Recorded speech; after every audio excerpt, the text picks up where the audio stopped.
Unmute. There we go.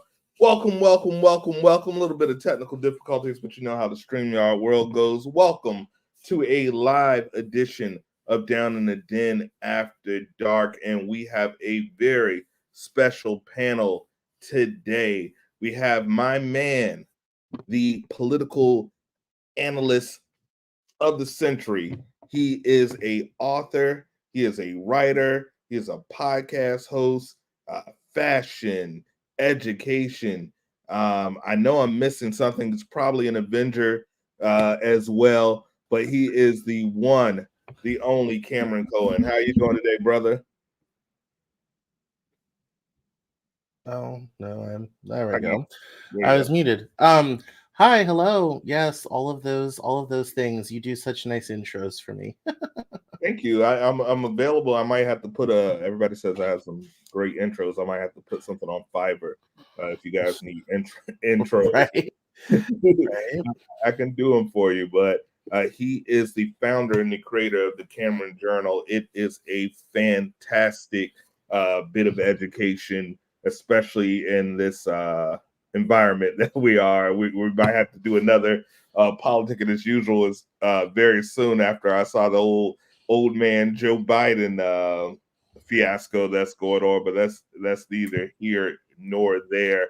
And here's his information, guys. If you want to go ahead and do me a favor and give him a follow, go ahead and do that right now, because he will keep you informed. He will keep you in the loop of what's going on in this world, and a nice, concise package that's easy to digest for some of us dummies out there that aren't as smart as Cam. But how's things been going, brother? Oh, it has been busy, very, very busy. Where I have a lot of new projects launching. I have a total editing revision bottleneck of books right now. I'm trying to finish 4 of them, which is too many. So it's been busy. But I will say this week, this interview on Club ShayShay with Monique was 2 hours and 55 minutes and 13 seconds. And I sat there and watch the whole thing straight through, no skips. I did not pause to get a drink. I put it in my headphones. I was around the house. I was everywhere. I was absolutely 3 hours engaged. Like, you are not the only one. Myself and Nikki, who will be on here later, we looked at it, we saw, and we said, ooh, 2 hours and 55 minutes. I don't know if we're going to be able to make it through this in one digestible sitting. And before you knew it, the credits were coming up, and I was clicking the remote and wondering if I had missed something. I'm like, did I doze off? But I didn't. It was just... No, I thought like 2:55, I'm kind of like, first of all, we're going to hear all the things. At 3 hours, we're going to hear all the things. And for a second, I'm kind of like, if this is half as good as Cat Williams, and I am so sad that I was on that show because I loved your guys' talking about it, like all this type of thing. I'm kind of like, Monique's going to be even better / worse / more dramatic sort of thing. And she just all of Black comedy, Black Hollywood, she just kind of took everybody to task. This is a woman who clearly has no fucks left to give. Like, let's face it, she has nothing left. She does not care anymore, and she's just willing to come right out and be kind of like, here's the issue, the thing, the problem, the whole thing. Yeah. I think ShayShay, Unk, as he's affectionately known in the community, I think he has found his lane. If you're disgruntled and you have a voice and you're ready to expose some people, come over to Club ShayShay. He's the place to go. It's kind of surreal as someone who grew up in Denver. He's been a part of our lives for a long time in the Mile High City. And it's very odd to that, like, I'm like, honestly, like, if I were the Shade Room, I'd be kind of like, oh, y'all are not the best game in town anymore. Move over, World Star. Move over, Shade Room. There's a new player in town, and it's it's a whole. I mean, I think this is going to be like the new standard. And like I said, here's the thing about it: it's days later, we're still all talking about it. It's been memed, it's been gift, the whole thing. And what I find is rather interesting, and it's been 3-4 days now, DL Hughley decided to have an issue. We'll get to him in a minute. Radio silence from Team Tyler Perry, Team Oprah Winfrey, Team Lee Daniel, like, Kevin you Hart. know, yeah, kings of comedy, nobody has said a thing, like, not an iOS press release, not a vague Instagram post, no thing, not a thing.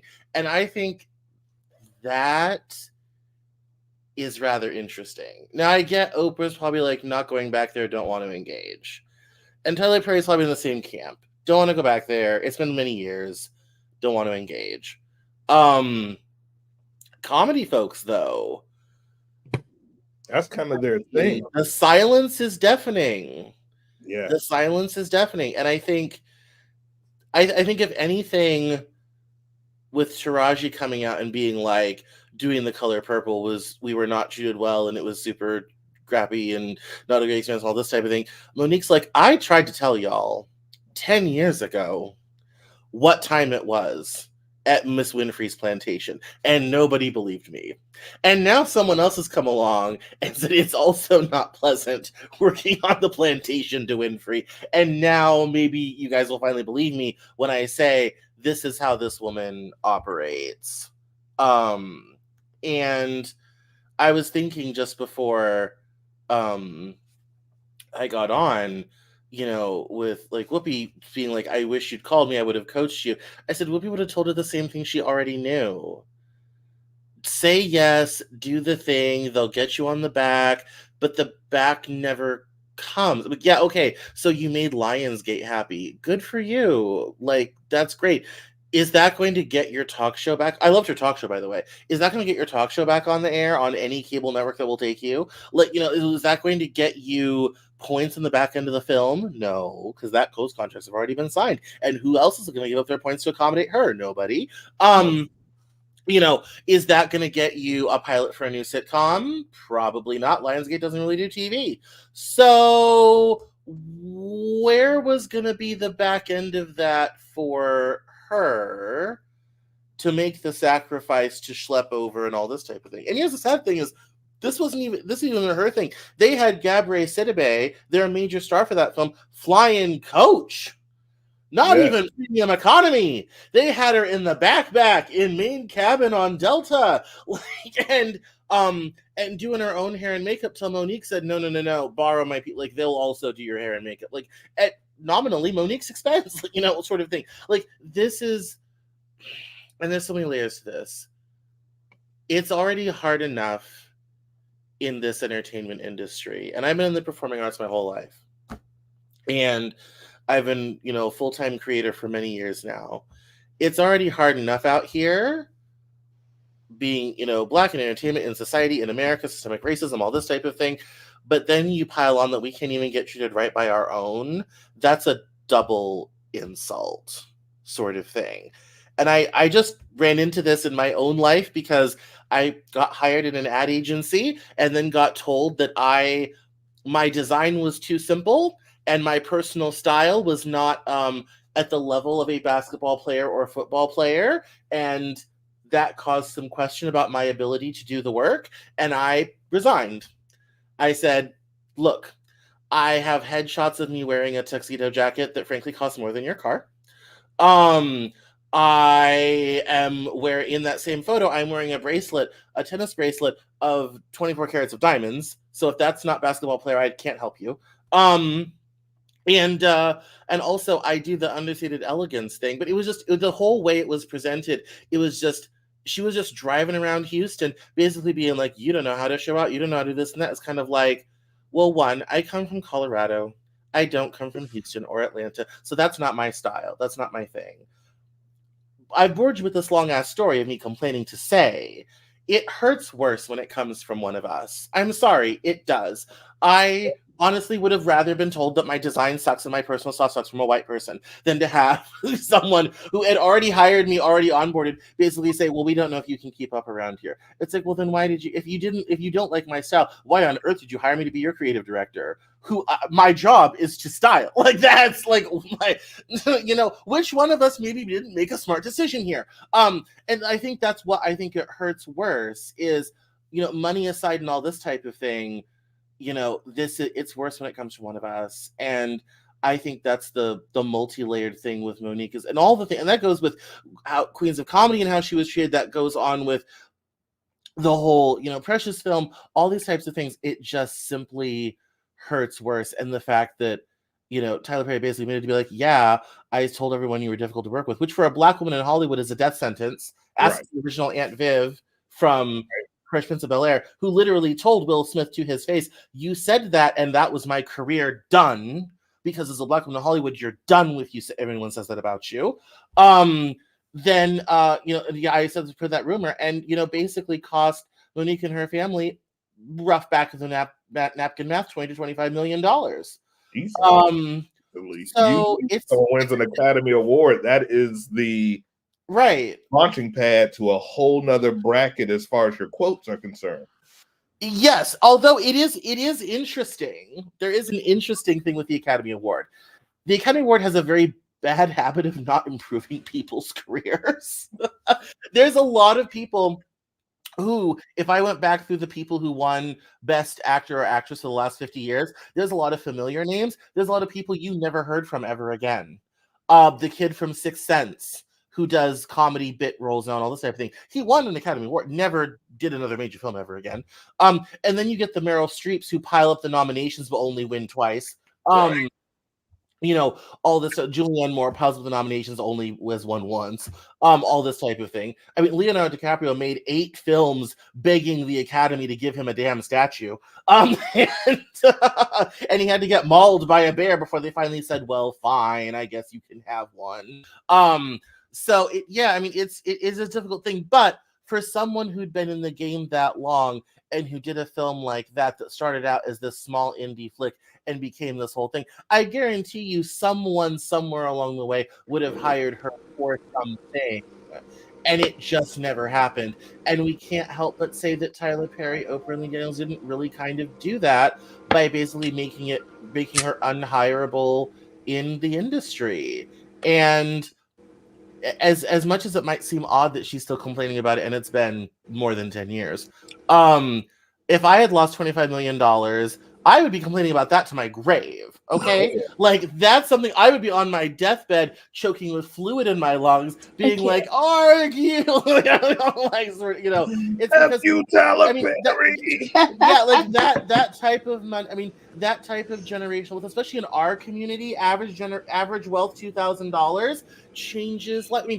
My family, for example, were sharecroppers. They had a bumper crop of onions. We were not fancy. In 1947, that allowed them to do 2 things: buy land and send 9 children to college. If onions can do that for the McGee clan, what does $25 million do for Monique's family? Like, it's this is insane. Yeah, I mean, onions. So let me introduce the rest of the cast.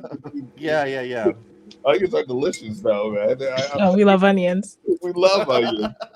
So let me introduce the rest of the panel tonight, man, because this is going to be a yummy episode. I can already tell. He is our resident fashion icon. He models all the damn merch for us.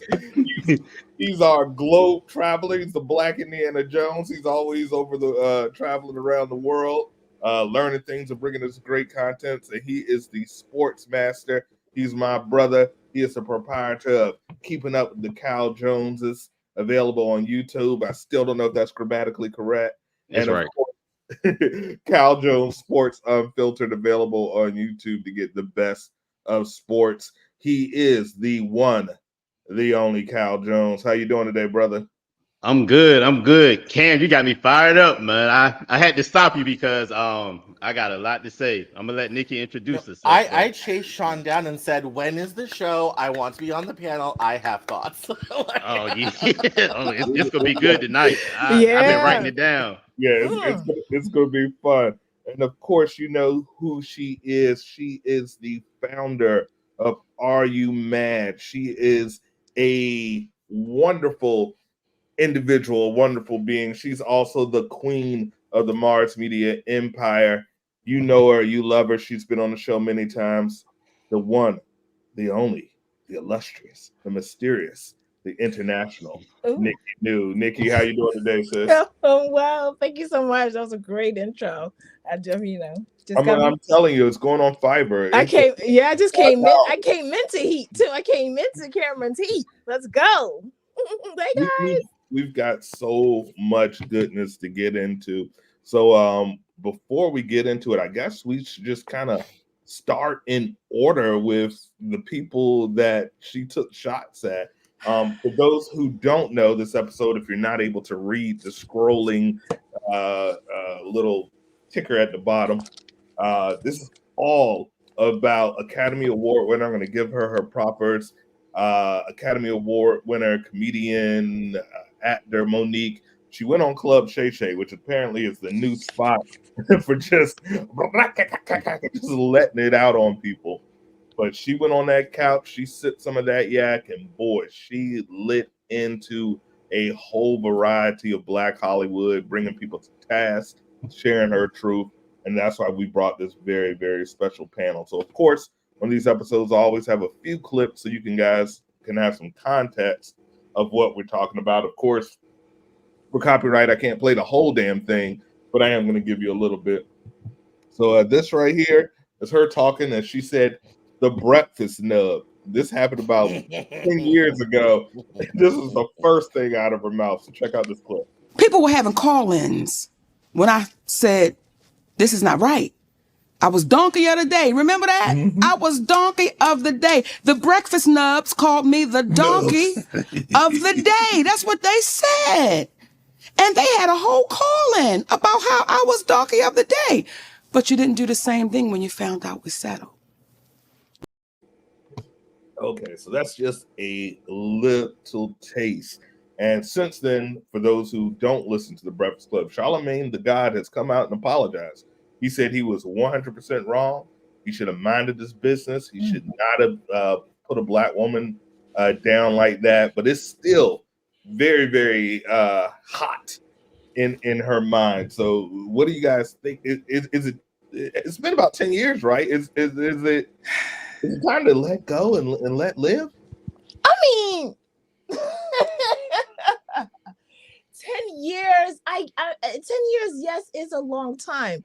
Nonetheless, as a woman, man, when you're I'm trying to take it easy and process this and just take it step by step without getting too with removing what I'm sorry and trying to remove myself personally from it, but understanding what it is to be a woman and expressing yourself and to be dismissed and or laughed and or cackled at and then to also be called the donkey of the day when all you're doing is airing out your grievances by a brother. It can be 10 years, it can be 20 years when your cry is not heard, when a cry goes upon a deaf ear and it's actually mocked, that that can go deep. That can dig deep. That can dig deep. And I hear you on Let Go and Let God, which is why, like she said, an apology goes a long way. Folks really disregard how simple, you know what? My bad. Like, I didn't realize that I overstepped the boundary, or I didn't realize that I overlooked or disregarded what you were actually going through at that time. You know what I mean? But I'll just stop right there and I'll let you brothers go ahead and chime in for right now. But yeah, as being the only. I'm gonna get in here. Nikki, I'm not even trying to be disrespectful. I already see this about to go with the women thing. I don't care about the cry. And I'm gonna just tell you this. I get it. Monique messed Monique up. Like she said the way that she acted, things that she did when she went in, she messed herself up. So I got a couple of questions. So since she's been getting, I guess, messed over all these times or whatever these past years, who was the white person she called out? The white director she called out, the white producers in movies or shows that she called out that messed her over. Where are those people at? But I think that's the problem. It wasn't the white people that messed her over. It was us. It was our own people. Like Tyler Perry admitted, and I should have prepared the clip, but she released the audio. I don't know if you guys heard that. She taped their conversation. Cam, did you hear it? I did. I went and saw. I would also say, Cal, like she had a good half-hour complaint about how she's gotten screwed over on the syndication for the Parkers, and that's not a black-owned. That's network. That's ABC. That's Disney. That's Bob Iger. Really? No, I mean, that's Bob Iger. No, she called out. She called out a production. Those other people she called out by name. She just called out a company. So I want to know who's the white people that she's calling out and who's Cat Williams calling out. Because if you got, I don't go by the standard of, well, you're black, so you're supposed to treat me right. If we're in negotiations, I make sure I got myself prepped to negotiate myself the best deal. Not that you're black and you're supposed to treat me right. My job is to negotiate a deal that's best for me and my family. That's Tyler Perry's job. That's Oprah's job. If you don't like it, don't do it. Do something else. There's plenty of people that need people to dump trash. There's plenty of people that need people to do landscape. There's other jobs that you can do. You're not obligated to be famous. If you don't like it, don't do it. I mean, and for all reality, that's with any job. If you don't like it, they'll do it. You know, there's people that complain about working at McDonald's, and we always say, you don't have to put the salt on the fries. You can go work at Burger King. But that is true. We all have the freedom to work where we want to. But is it cool for people to say, oh, I should, not follow my dream because I'm getting mistreated? And in most cases, I agree with you, Kyle. But from hearing her story, hearing Cat Williams' story, I think she has even more validity than Cat Williams, because I have heard both Lee Daniels and Tyler Perry say they blackballed her. And that's different. It's one thing, like if you have an attitude, but when you have, for lack of better words, black balls coming at you, sometimes it can be difficult to dodge. So, play, whatever. But yeah, I mean, those are two powerhouses. Like she said, Kevin Hart is a juggernaut. Tyler Perry is a juggernaut. Oprah is a juggernaut, and I'm sure I'm missing someone else as far as media. She even mentioned D.L. Hughley. D.L. Hughley, I wouldn't say he's a juggernaut, but he's definitely a very popular comedian. That's hard. That's half of Black Hollywood right there. Those are like 2 of the 4 billionaires we have in Hollywood. So it's rough when those powerful people are coming against you. That's just my opinion. But where's the self-responsibility for what Monique did? I don't know any industry, from what I do for a job, for what you do for a job, Cam, probably you, that you can't have no decorum or whatever, that you have to kind of be a certain way to network yourself to make sure that, okay, well, if you want to get in this position, you can't just go in and just, well, I'm Alvin, I did this, I accomplished this, I'm this, and this, so now give me this. You can't do it anywhere. So oh, go ahead. I'm so sorry. No, I didn't mean to cut you off. Go ahead. You finish. Oh, but I guess I get it. I don't feel sorry for it. Like, I get what you're saying, Mars, but if anybody else in any other industry came to us and they talked to us and they were complaining, what we gonna tell them? Hey, dude, well, maybe go to school and get your degree. Do this. Did you think about doing this? You think about doing this avenue? It's only with famous people, it's like, well, that's what they want to do, so pursue your dreams. But anybody else that we're regularly talking to, we would tell them to find another way.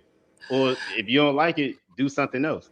I think the whole thing was that she was kind of getting they were robbing her, like Cameron just said, in terms of, she said she landed the Parkers 90 days into being in Hollywood. Like, she's basically saying, like, that's unheard of. So she and Countess, they hit the ground running. You get what I mean? And the Parkers, with the Parker, I mean, even till this day, it's still one of those shows that everyone, every household, every Black household knows about. It's just one of those comfort shows.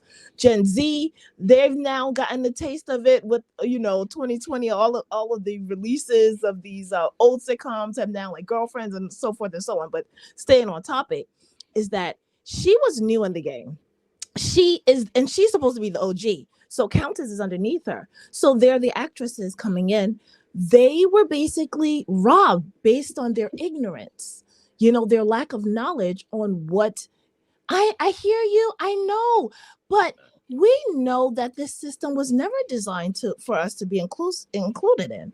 So I see where you're going with this, Cal, but in the same strength. That's why she is crying out to her people. Like, hey guys, this is what's going on. And on top of me not knowing, they're taking advantage of my lack of knowledge.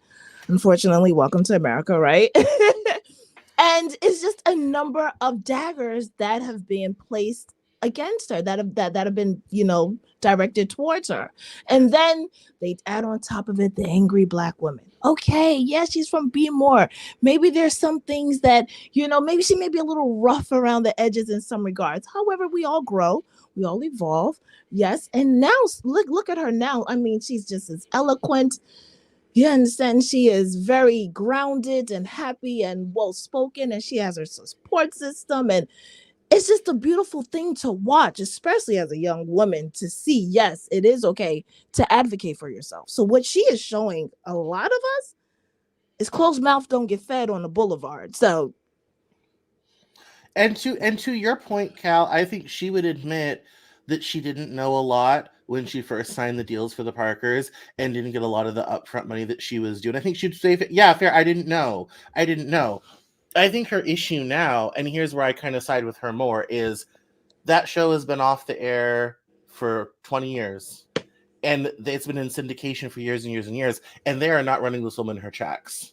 And television studio, this isn't the first time this has happened. If you go to the Cameron Journal, I have an article called "That Time CBS Did Not Run Judy Garland Her Checks." And I talk about how CBS screwed over Judy Garland for the Judy Garland show. And CBS, she owed all this back tax money. She convinced CBS to do this weekly show. She could pay it all off. And they screwed her over. And that was in the 60s. I mean, we're talking decades now. Like, television networks have a bad habit of doing this, not just to Black people. Judy Garland, major star, got screwed over by CBS. I mean, this is the thing that they do. And for her, for all that syndication money, and they never run the checks. And now, we have to audit. We have to do this. We have to do that.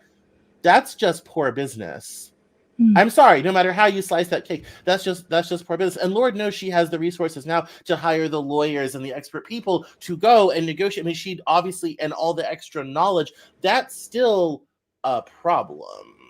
And and I think the question to ask is, would this happen if she were white?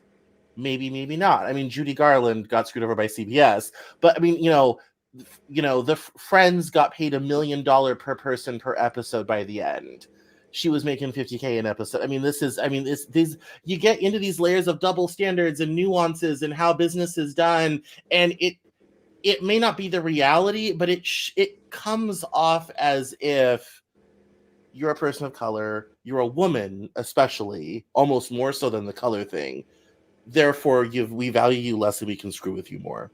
And I think that's the point that she is trying to make. And I think being on the very, not at her level, on the periphery of this industry, I can kind of see how that happens in the way sometimes business is done. Yeah. And it's not even entertainment. You ever notice in corporate, I work in corporate America, Cal, you work in corporate America. You ever notice that they tell you not to tell anybody else what you make? Shouldn't there be some transparency there? Because if you told other people what you make, somebody would say, well, we do the goddamn same job. How am I getting paid 6% on the dollar? That always sat wrong with me. I would always get my first 8 years of the company, I would get like the highest raises possible. Not because I was like the best employee in the world, it's because my manager really liked me. And I remember comparing like my track to a coworker's track who got a review that was less than stellar and didn't get nearly as large a raise, and they had done more stuff than me. But my manager really liked me, so he was like, "It feeds everything," and that's not fair. So I think it creeps more than just Hollywood. This is a issue in corporate America, in America, in business, where people, if they get an opportunity to cheat you, they will. And yes, you can't be ignorant and sign a Diddy deal. You don't want to do that. But at the same time, we should still have some level of decorum where we're doing basic good business. And I think her only recourse is now is to come to public, because that's how Dave Chappelle got his money. You remember he was saying, "Don't watch Chappelle show on HBO. They haven't paid me my money." And all of the bad press, Warner Brothers ran him his money. So I'm with Nikki. I'm with Cam on this one, Kyle. Oh no, I mean, I don't mind being an outcast. I get it, but I just don't agree. I feel like my job is to get the best deal that I can get for myself. I love you to death, and right now, and like you said, you're doing a great job with these podcasts.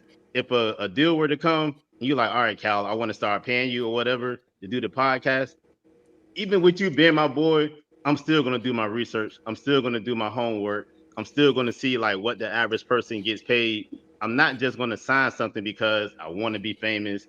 I'm in a situation. I need to get out the hood. I need to do something. You get 10 years in, and then you're like, "Well, this person's making this, and I'm making this." Well, who's your lawyer? Who negotiated that contract? You signed that. Nobody made you sign that. I get it. I just don't feel no sympathy for the people. I'm seeing a lot of people come out now that are victims. Everything was good when everything was going on, and then they're victims. I got a question. If Monique got all that, so if Monique got her money from Tyler Perry and all them, she still be calling them out? Because they wouldn't be different people. They'll still be the same people that are screwing people over, but Monique got her money. Are you still going to be calling those gatekeepers out, or would you be one of the gatekeepers? Well, she mentioned that with Lee Daniels. Once he made amends, she had no problem with him. She said he made it right, and that's all she's asking for, is to make it right, at least acknowledge it. Cam talked about that earlier, that it's been radio silence. Oprah is big enough, especially after what's gone on with Taraji. We're seeing the trend here, Oprah. And I've never trusted Oprah, by the way. I'm just gonna say doesn't sit right. That's neither here nor there. But see, we're not doing Oprah. We ain't doing. Don't do that to listen. Oprah done did too much for the. We're not doing Oprah like Oprah done did too much for the community. Oprah done did too much. She done did too much for the community. I ain't doing. All hell Queen Oprah. We ain't doing Oprah like that. Well, the whole thing is that we don't want to do Oprah like that. What's happened is that we found out Oprah doing other people like this. Come on, let's be realistic though, because she compared herself to Melissa McCartney and all this stuff. Wait, who's Melissa McCartney again? Because when she said it, McCarthy. Yes, Jim Carrey. Yes. Whoa, you guys are saying like Paul McCartney. Yeah. But I want to know, chopping her name up. Forgive. What's the Monique movie that everybody wanted to go out and see? Precious. Because Monique was in it. Precious. And what's the other one? The Parker. Oh, what other movie was she in? No, that's when she got. Precious. That's when she got blackballed after Precious. Yeah, so there weren't no other movies. She didn't even get a chance. But her career was basically like skyrocketing though. What's the Taraji Henson movie that everybody was like, I gotta see that Taraji Henson? Oh, there was that. First of all, what we're not gonna do. She was in. Oh yeah. Yeah, it was about Christmas something. I remember the plot. Don't remember the name of it. I remember the plot because she was married to this guy who was cheating on her and all this sort of thing. She was brilliant in it. I mean, yes. All these many years later, is there a huge demand for a Monique movie? No, but you can't tell me in 2011, 2012, in the post-Precious years, that there wouldn't have been a script or a project that would have been true for. I think the possibility was there, and then it wasn't. I mean, now here in the year of our Lord 2024, you're absolutely right. That demand is not there the way it once was. Have this conversation 10 years ago, that would have been a harder That would have been a harder know. argument to make. I don't know, Cam. I don't think. All right, this is what it boils down to. Nobody's saying this. What? If we want black actors and black actresses to make more money on movies, then black people need to go out in droves and support it. They need to be 300, 400, 500 million dollar box office movies. They're not. But we do. You're right. When it's and I wrote a whole paper on this, the Black Panther effect. That's why I think they didn't replace Chadwick, because they said, holy shit, we have I saw black people that have never been outside of Hampton Roads in full African regalia. Dashiki. I'm like, bro, you're from Hampton, and they had a whole accent by the time the movie was over. If it's something that we truly represent us, we show up, and we show up with our dollars. And when Chadwick passed, I think Disney said this is an opportunity to get this franchise under control, because William Hurt died and they replaced him with Harrison Ford, no problem, but they had to kill T'Challa. That's a whole nother story. So we show up when we support. And then, I mean, look at Tyler Perry. Tyler Perry is $1 billion because his movies are so profitable. And I've never seen one Tyler Perry movie. What's the highest grossing Tyler Perry movie? I want to Google it. It's not about gross, it's about profit. And the plays? I remember the 30 million. But look how much he leaves. He does everything. He write it. He produced. Like, he leaves so many people out. That was a big complaint too. He don't hire new writers. He does it all. So you're gonna have a bigger profit when you ain't paying nobody. You doing the whole thing. You probably the cameraman too. He acting in it. He the woman. He the man. He the grandma. He's having love scenes with himself. No. I mean, that's. No, I mean, this is I mean, yeah, I mean, this is all a part of the problem and the issue. I mean, personally speaking, I know a lot of people when Black Panther came along, we all kind of had like the Black community kind of like, all right, we all have to go, so they'll make more. Like, we all better go. We all have to go. Yes, I know. We're all going. Thank you. If we don't, they're not going to make any more. I am not a big fan. I trundled into the movie theater and paid my money. Also think because like we all have to go, otherwise they'll never do it again. This can't be a flop. Like solidarity. Yes, solidarity. Yes. And solidarity. And we came through. It worked. But yeah, it's a difficult. I think it's a difficult thing to be an industry within an industry in the same way that we're a civilization within a civilization. It is difficult to be an industry within an industry and find ways to survive when you're competing against in two directions. You're competing against the mainstream, white stuff, and you're also competing with stuff within, your own community sort of thing, because everyone's trying to get to that next place, that next thing, and there's not, unfortunately, necessarily spots for everybody on that bus sort of thing, even if we all scrunch into the back. And I think that, you can sometimes get crabs in a bucket situation. And I feel like I think that's kind of what makes these discussions even more difficult, is it starts to come off as crabs in a bucket. And that's, in terms of power and control and keeping people down and this type of thing, there's a long history of that goes back to the peculiar institution.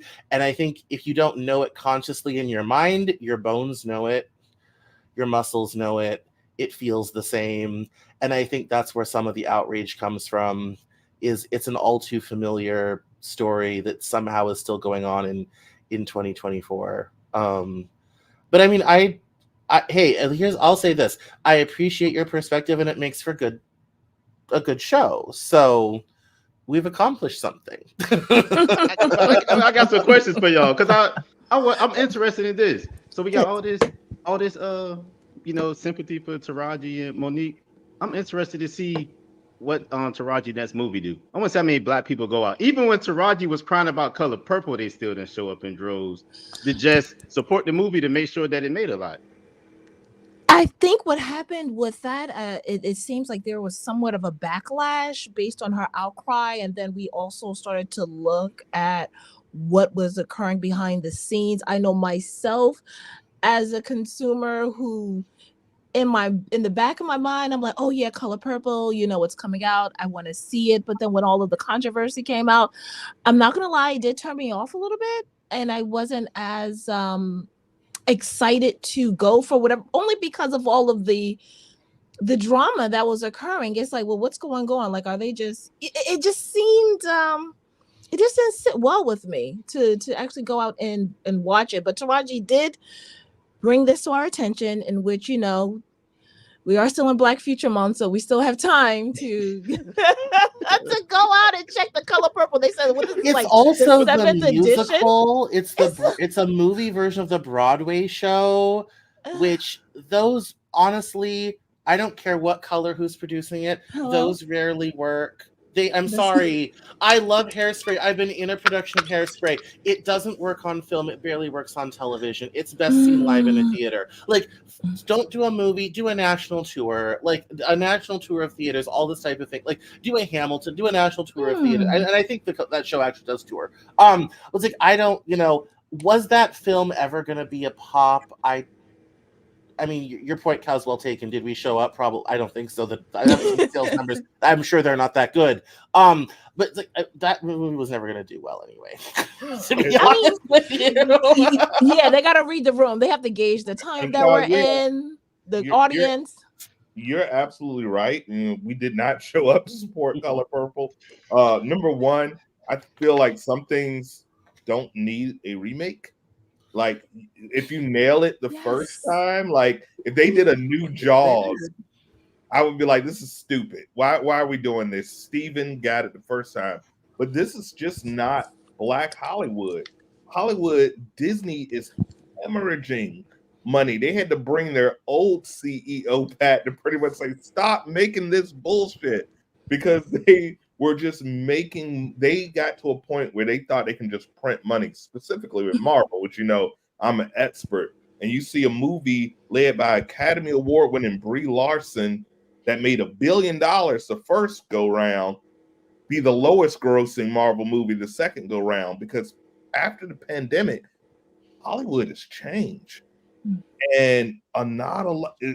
We are so spoiled by streaming, getting things instantly. Most of the movie stars now have deals with Netflix or Amazon, and they have just as many movies and shows on streaming networks than they are on the silver screen. So, I mean, that's a whole nother episode. But the silver screen is a dying art form. I don't really want to sit in a theater with 40 coughing kids watching a Marvel movie when I can watch it at the comfort of my home on an 80-inch TV, unless it's something that's just groundbreaking, like an Avengers movie. I didn't even see the second Avatar in theaters because I was like, I don't care. So I think that's a whole nother story on how the Hollywood star today. I think Tom Cruise is the last of a dying breed. Isn't that it's done. It's going to be more about just getting. Oh yeah, movie stars are on their way out. Big arena artists. I just wrote an article called "Enjoy the Summer Tours of Taylor Swift, Adele, and Beyonce," because we'll never see arena stars like that ever again. Because how bifurcated the music industry is. Like all of that is on its way, kind of on its way out, and it's going to be very different from now on. I will say though, to the point of, how this business is now and all this type of thing. One of the things that I think, and to your point, Cal, I think one of the big mistakes Monique made was the Netflix boycott. And that she didn't talk about that a whole lot in the interview, but I'm on your side. Scoot over on the bench a little bit. I'm on your side.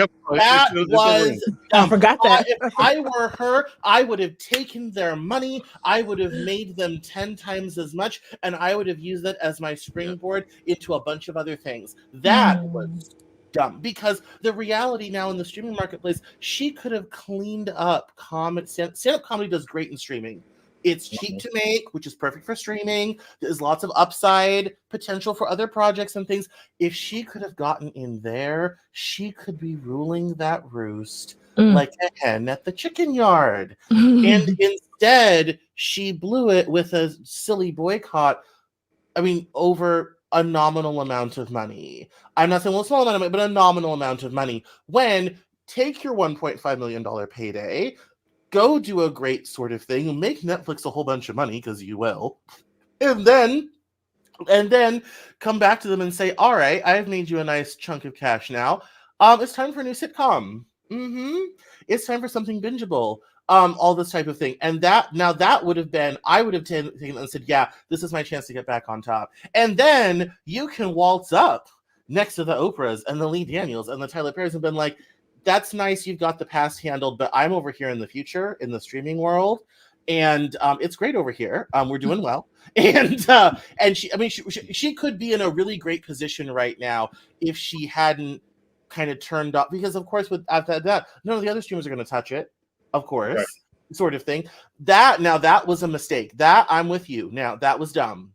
That was dumb. We can all agree on that, especially when she goes on air. When your average, I think they said a new report that the average African American household or net value is like $2,500 or something like that. So complaining about $1.5 million for one job, telling me to boycott when I'm trying to look at Stranger Things, I'm like, shut up. Yeah, no, I mean, that was a little rough. I forgot. I totally forgot about that Netflix when she did tell us to ban Netflix, and that was a good point right there. Yeah. Ooh, yeah, we weren't letting Netflix go. That's sad. They had such a strong hold. They still do almost. Well, in comparison to others. I bet we see this in a lot of industries. I get what Mars was saying about like the pandemic and the movies, but we weren't showing up before that. We see it with fashion. I can bring up LeVar Ball. He said he wanted to bring out his own shoe line. What black people do? We laughed at him. Well, that's not Nike. They were, but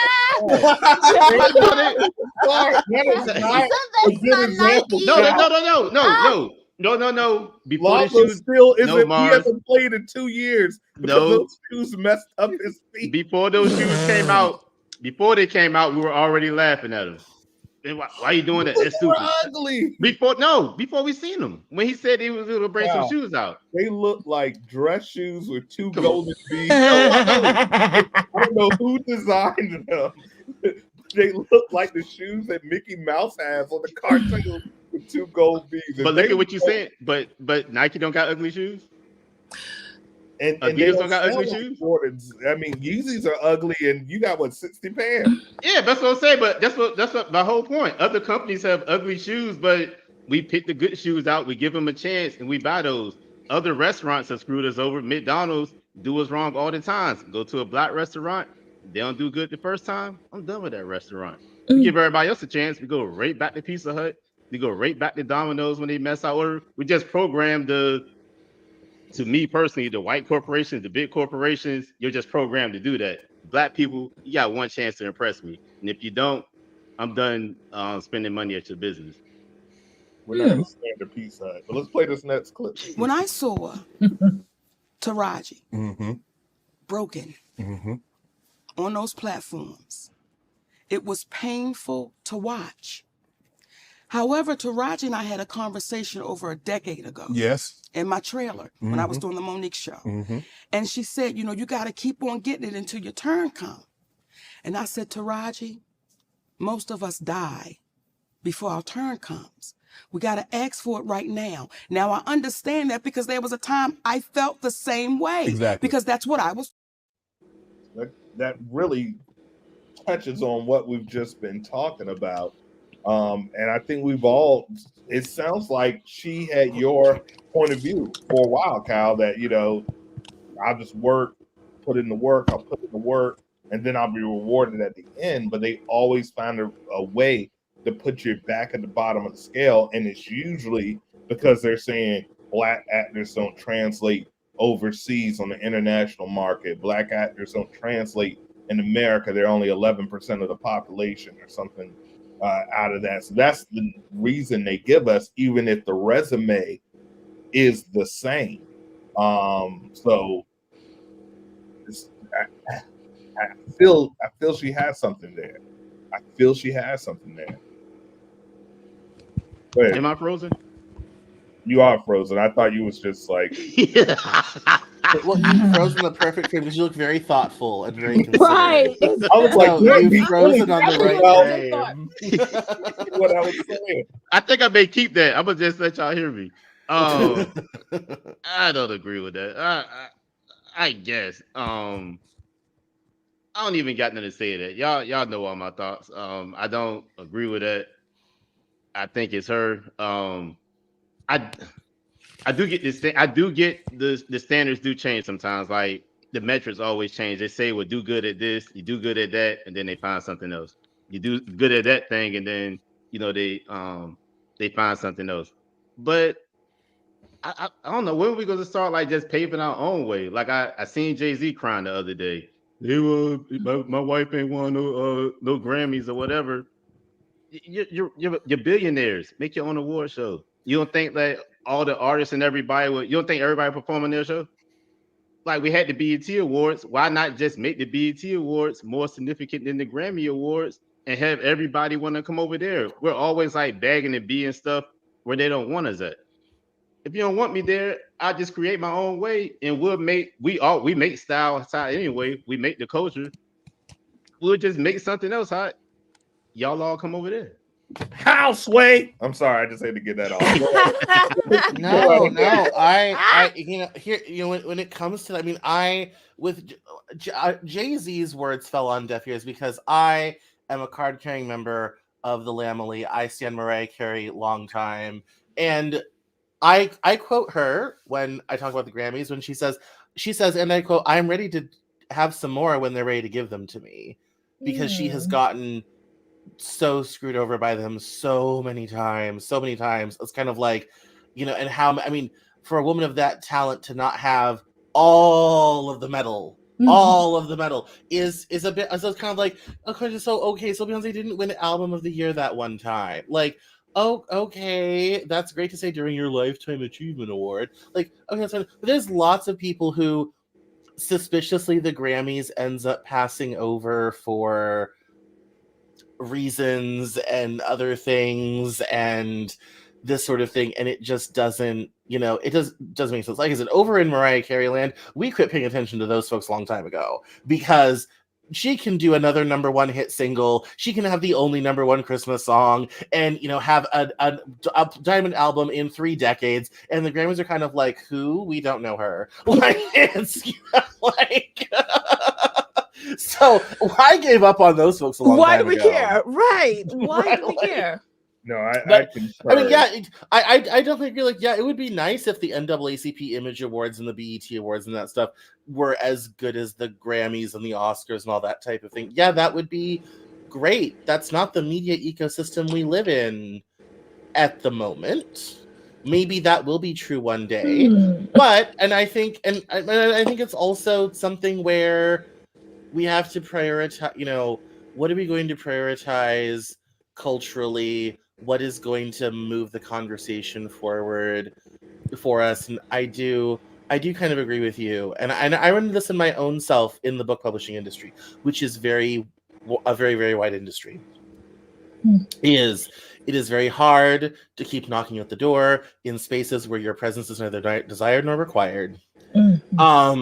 And as an industry that is run a lot by white women who have a lot of very interesting opinions about books and literature and things, especially when my next fiction book is a Southern epic set in 1850, and I had a professor in college literally ask me why I was using certain very popular abolitionist terms, and I had to be kind of like, okay, so I understand you're Cuban from South Florida, let's go to school, like in a very polite, professional manner of, per my last email, like, I mean, I get what it's like to try to make it in those places and spaces that I spent my life there, and I agree with you. Would I love it for us to have a Black Book Awards of some description? Yes, I probably should go try to find that somewhere. And it's a bit all my material. And all this, yeah, it would be good, but unfortunately, we're stuck in the situation where we have a little bit of power, but not quite enough. And so we're stuck in this liminal space. And I see where Cal is has going. that. And there's more brown people in basketball and football than a cotton plantation in Louisiana. Like, and we don't even have that power in sports. An industry we basically own, we don't have that type of power. And entertainment is way worse. Like, I was it's just about to say, you literally took the words out of my mouth. I'm like, we had a Negro League in baseball. It was a thing. Satchel Paige played there. But ultimately, you want to go where you can make money. You want to go where you can have fame. You can play with and compete with the best in the world. And that's one thing I love about the NBA. The last 5 MVPs have been from other countries. We haven't even been dominant in our own sport that we created. But that's the beauty of sports. It's a great equalizer. It's really the only, metric-based system that's somewhat fair, where if you're dunking like LeBron James, you're going to make the most money. It's just how it is. Entertainment is very subjective, and there's way more gatekeepers that can keep plenty of talented people of color out. And then as a person of color, there's only so many roles. Like, I could never be Batman. They're never going to cast me as Bruce Wayne. I could be the best they're never going to cast Denzel as Bruce Wayne. It's just certain roles that we're not going to get because someone thought James Bond should be played by Idris Elba, and I think half of Britain had a coronary. Like, I mean, that one statement did more to destroy the British Empire than anything else. Just the idea that it's like, oh my God, a dark black man's going to be James Bond. Like, that's yeah. I mean, this is where this is in entertainment where you have all of these sorts of issues where and then you get the cultural backlash of, well, why does Little Mermaid have to be black now? Why does I had a buddy of mine, his dad is a very famous Hollywood screenwriter. I've had him on the show. His name's Duke Sandifer. And he worked for CBS for years and years and all this type of thing. And I've had more than one email argument with him, to the point we didn't talk for a year and a half, with him being like, oh, I don't understand why everything has to be so black now and all this type of thing. I said, it's not that everything is black now, it's that you finally noticed it. We've been around for a while. Like, we've been here for a hot minute and been on TV for a long, long time. I mean, not to bring up a problematic person, but let's face it, Bill Cosby, one of the most famous names on television. So sad the legacy did not work out. But like, that was the whole thing. And the Jeffersons before him, and Good Times before him, and all the people that came after, and all the, all those wonderful that have come and gone in our living rooms for all of these years. It's just that you finally notice, and now we're having this cultural backlash, this cultural moment about it, because quote unquote beloved characters are being played by different people or in a different way. That's what I think makes the entertainment industry with this stuff so difficult, makes it more sensitive in a way that it isn't necessarily so true over in sports, or isn't so true in other areas. I mean, back in my home realm of politics, it took people a year and a half to realize they had accidentally elected the first black woman vice president, and people in the Democratic Party weren't happy about it. Like, and Joe Biden's popularity ratings are in the basement, and hers are somehow lower. If that should give you a clue how America is enjoying its first outing, having a black president for 8 years and then a black female president for 3.5 years. What America feels about that, it's not going well. And then this happens over and over again. I mean, it's really, it's tough. And look at what Republicans did to the Obama presidency, and look at what has happened to Kamala Harris. Her political career is over after this. She will never serve in public office ever again. And that's a tragedy, but that's the reality. She's going to be giving speeches $100,000 at Goldman Sachs. That's her next career move if Biden doesn't win in 2024 or when they're out of office in 2029. Like, that's her, because that's it. And unfortunately, I mean, honestly, now, if he's still on the air, Kamala Harris, Club ShayShay 2029, I'm there. But like, this is unfortunately what happens in these industries all the time because of how this system in our country is. And it makes it difficult, and especially as someone who works in this stuff and who does this stuff, I sometimes wonder, is America in the mood for the chubby brown kid with a book to write? I don't know. Because there's a lot of us that run up that hill and don't make it. I don't know. All right. Go ahead, Nick. What's the other chick name? Is it Viola Davis? What's Yeah. her name? What about Viola? What about I her? ain't got no beef for her. Great actress. Like, great actress. Sean, you watch Marvel movies, right? all the time. What's the movie you boycotted because of her salary? A movie that she Yeah, hasn't you been said that you're in not gonna all watch the it because movies. because of her salary Yeah. sucks, so you're not gonna go watch it.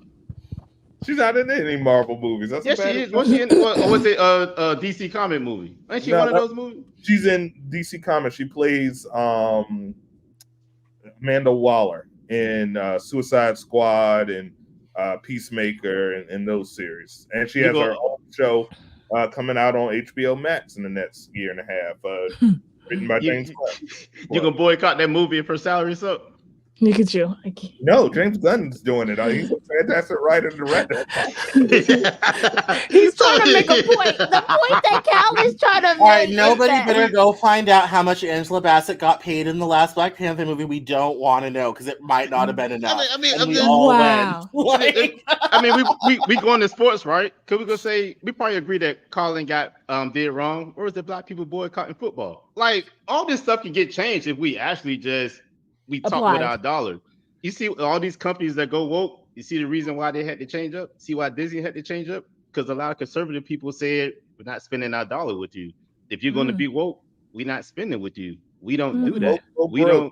They say Exactly. And a lot of companies had to change. ESPN they're steady changing back now. CNN, like all these companies that went woke for a while, they start spending their money. We don't do that. We don't move as a group. Hey, if you don't pay Taraji Henson this, we're not coming out to see that movie with that white star. I don't care if Tom Cruise in it. I don't care who's in it. Like we can make them change this stuff, but it's not going to change until we do something with our dollar. All right. We do need to speak for dollars. That's undisputed. I think the whole panel can agree with that. Yes. But when you're looking at art, I think a lot of it, I am in the realm of race swapping just a race swap makes no sense to me. When there are incredible characters of color that just don't make Superman black. I agree with that. Don't make Superman black. I don't need to see a black Superman when there's already a still out there. There's already black characters out there.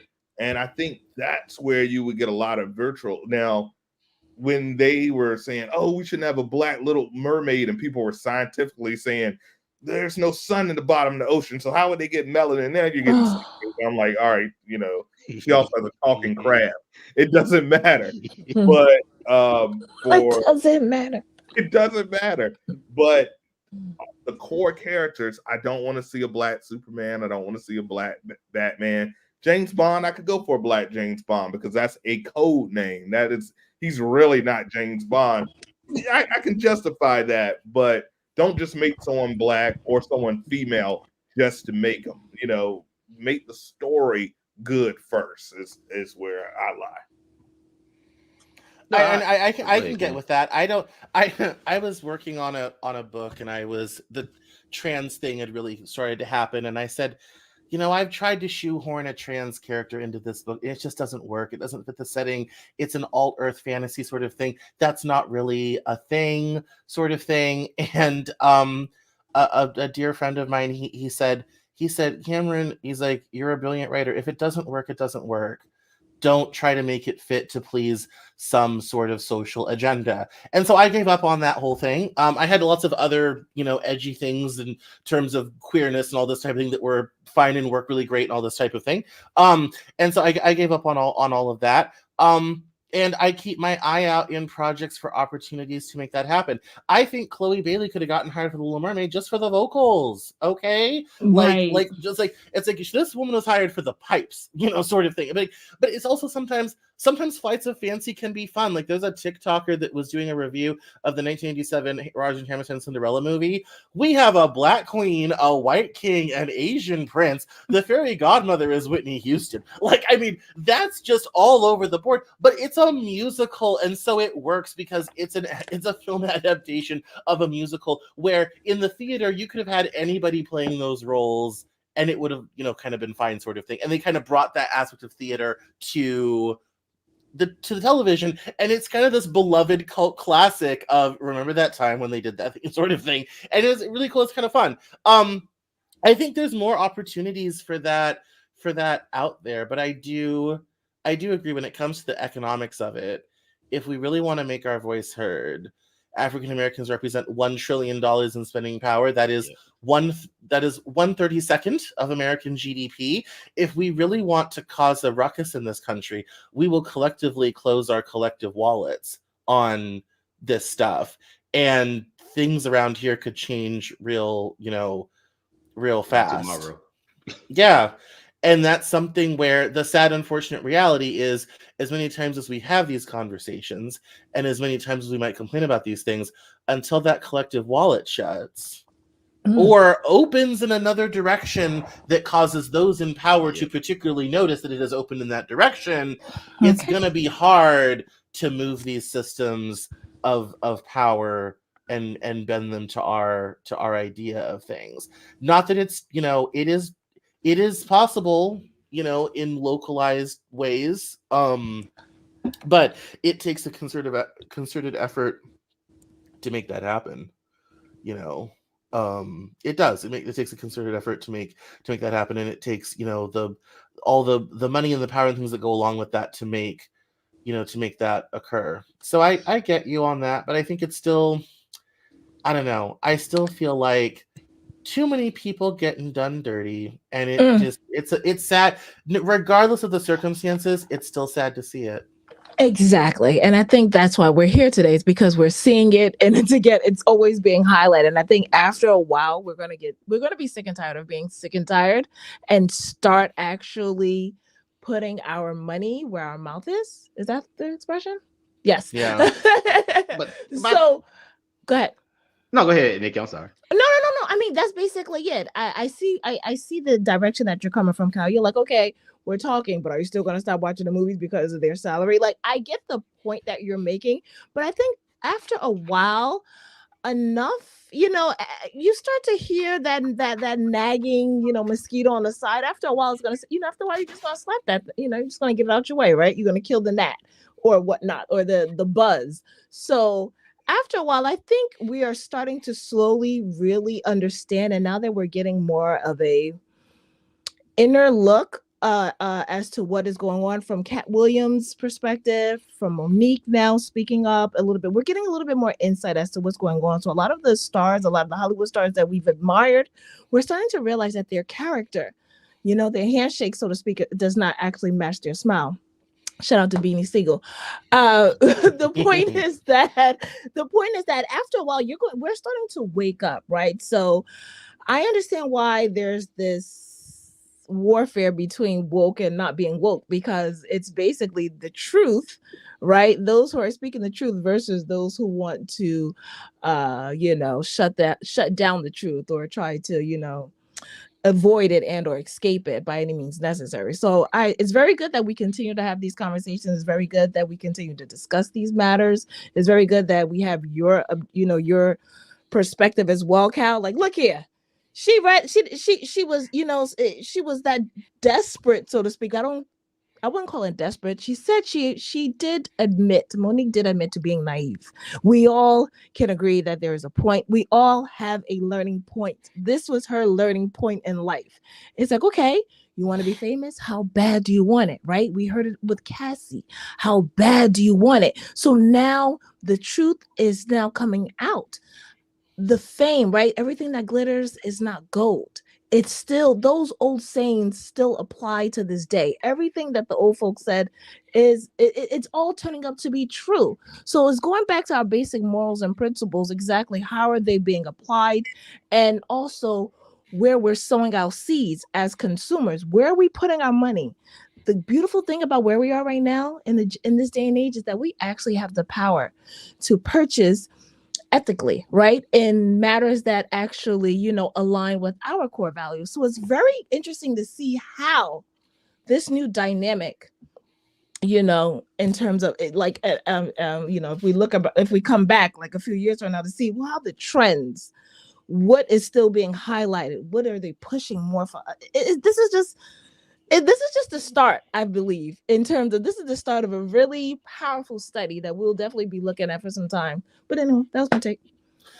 I think it's also important to remember it wasn't that long ago we were grateful to have anything on a TV network. We were grateful to have anything in a movie theater. And I think, to your point, Nikki, we have to move past the begging to be there to owning the space. Thank you. And that's a big leap. And I'm going through that in my own personal life right now of own the space you command. Like, you've been doing this for a while, and I've been playing the big please pick me, please do this, all this type of thing, and I'm having to move to a new space of no, I'm established, I'm a thing. I don't have to beg just for the door to crack open. I think as a culture, especially in the entertainment industry, sports has already kind of done this, and we can follow their lead.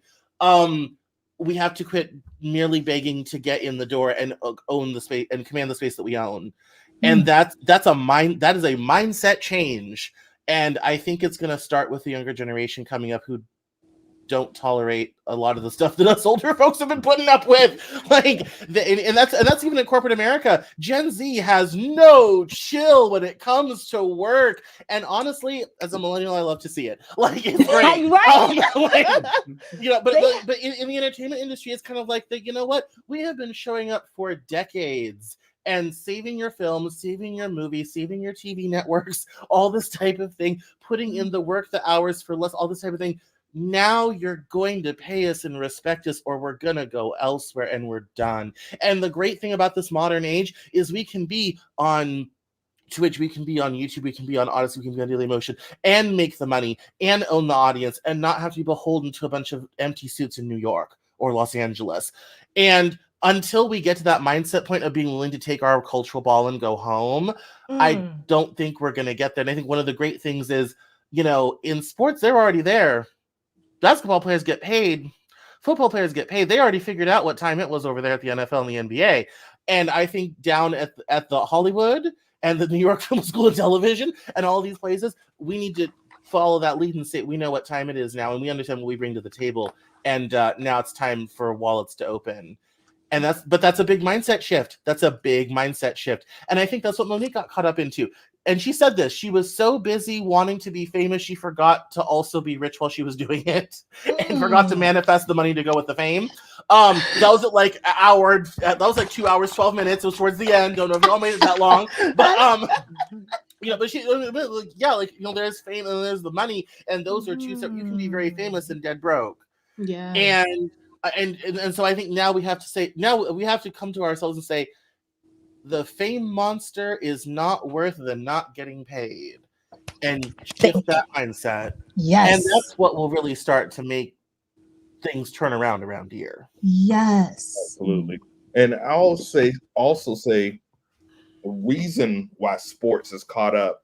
There's 400 players in the NBA, maybe 1,000 in the NFL. There's 1 million actors. There's 1 million singers. There's 1 million, and with things such as AI and songwriters and auto-tune, you could really gatekeep a lot. No one could gatekeep LeBron James, because no matter what you do, when you see this 6'9" man that looks like Delroy Lindo jumping from the throw line, you're going to say, I want him on my team because he's going to help me win, which in turn helps me make billions of dollars. But if Brad Pitt doesn't, if Chris Evans doesn't want to do a role, there's 6 other Chris actors that will line up and fill the role, even at their level. So when you're talking, a role for Monique, how many roles in Hollywood are really going to be written for her? She's not going to be the love interest. She's not going to be the action star. She's not going to be many things besides Precious's mom. So we also have to look at it and say, okay, how can we increase our value to separate ourselves, to make us the LeBron James? And that's why the Netflix boycott was dumb. She could have been streaming like a pimp runs his hose. And that was the move she made that was wrong, because she could have owned streaming and been the first to it, rather than being a now and also ran that no one wants to touch because it's toxic. That's why that was Oh, of course, absolutely. And I get her, she was in her feelings about all this type of thing. I totally get it, but I'm saying strategically, as a tactic, but strategically, I've been like, yeah, that's the future.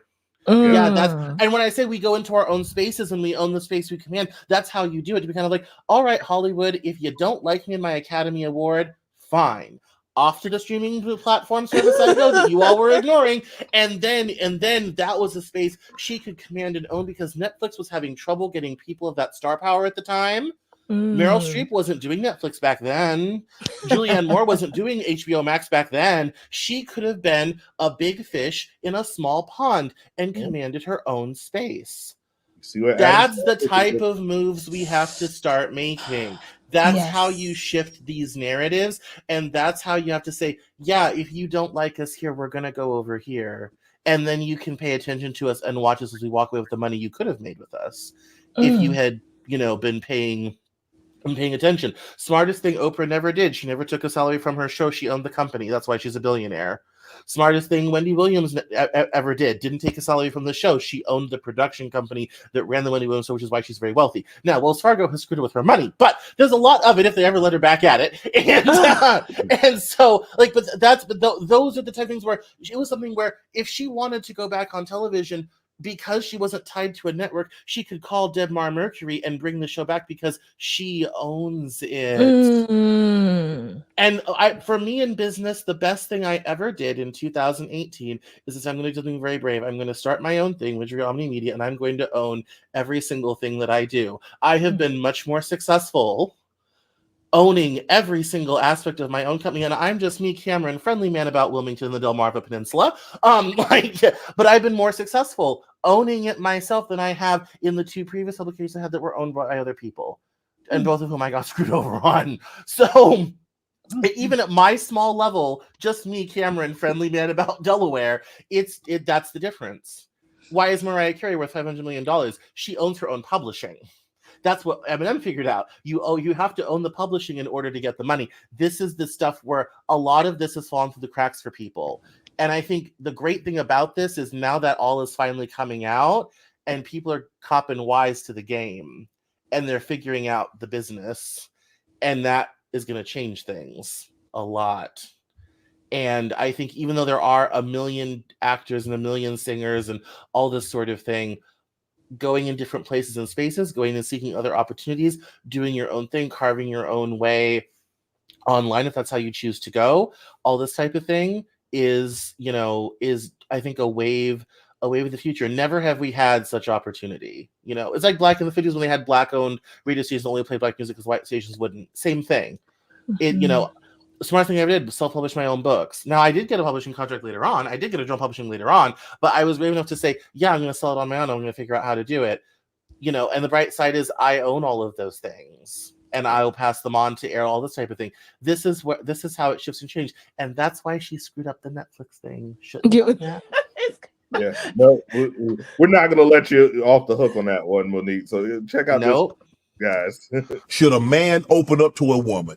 Shaq said no. He says because if you do, they're gonna use it against you. He said because if I'm crying about something, they're gonna say the first time they get mad, they're gonna say, "See, you crying because your daddy said what he said." How do you take advice from a man who has no woman? And I love Shaq, but how do you take advice from my brother that has no one? Okay.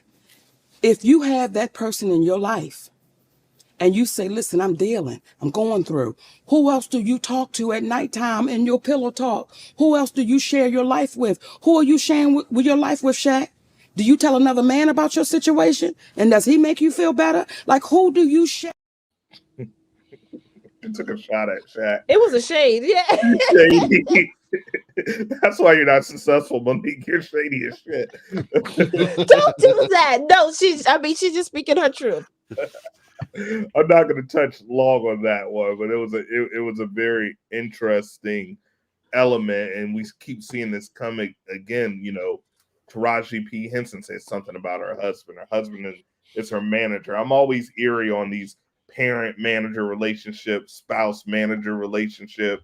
Feel that's a conflict of interest, but what did you think about what she was saying there? As far as Shaq specifically, in terms of or the pairing of her husband. View on what Shaq said. I mean, she has her reason for that. It kind of makes sense in a way, though. It kind of makes sense in a way.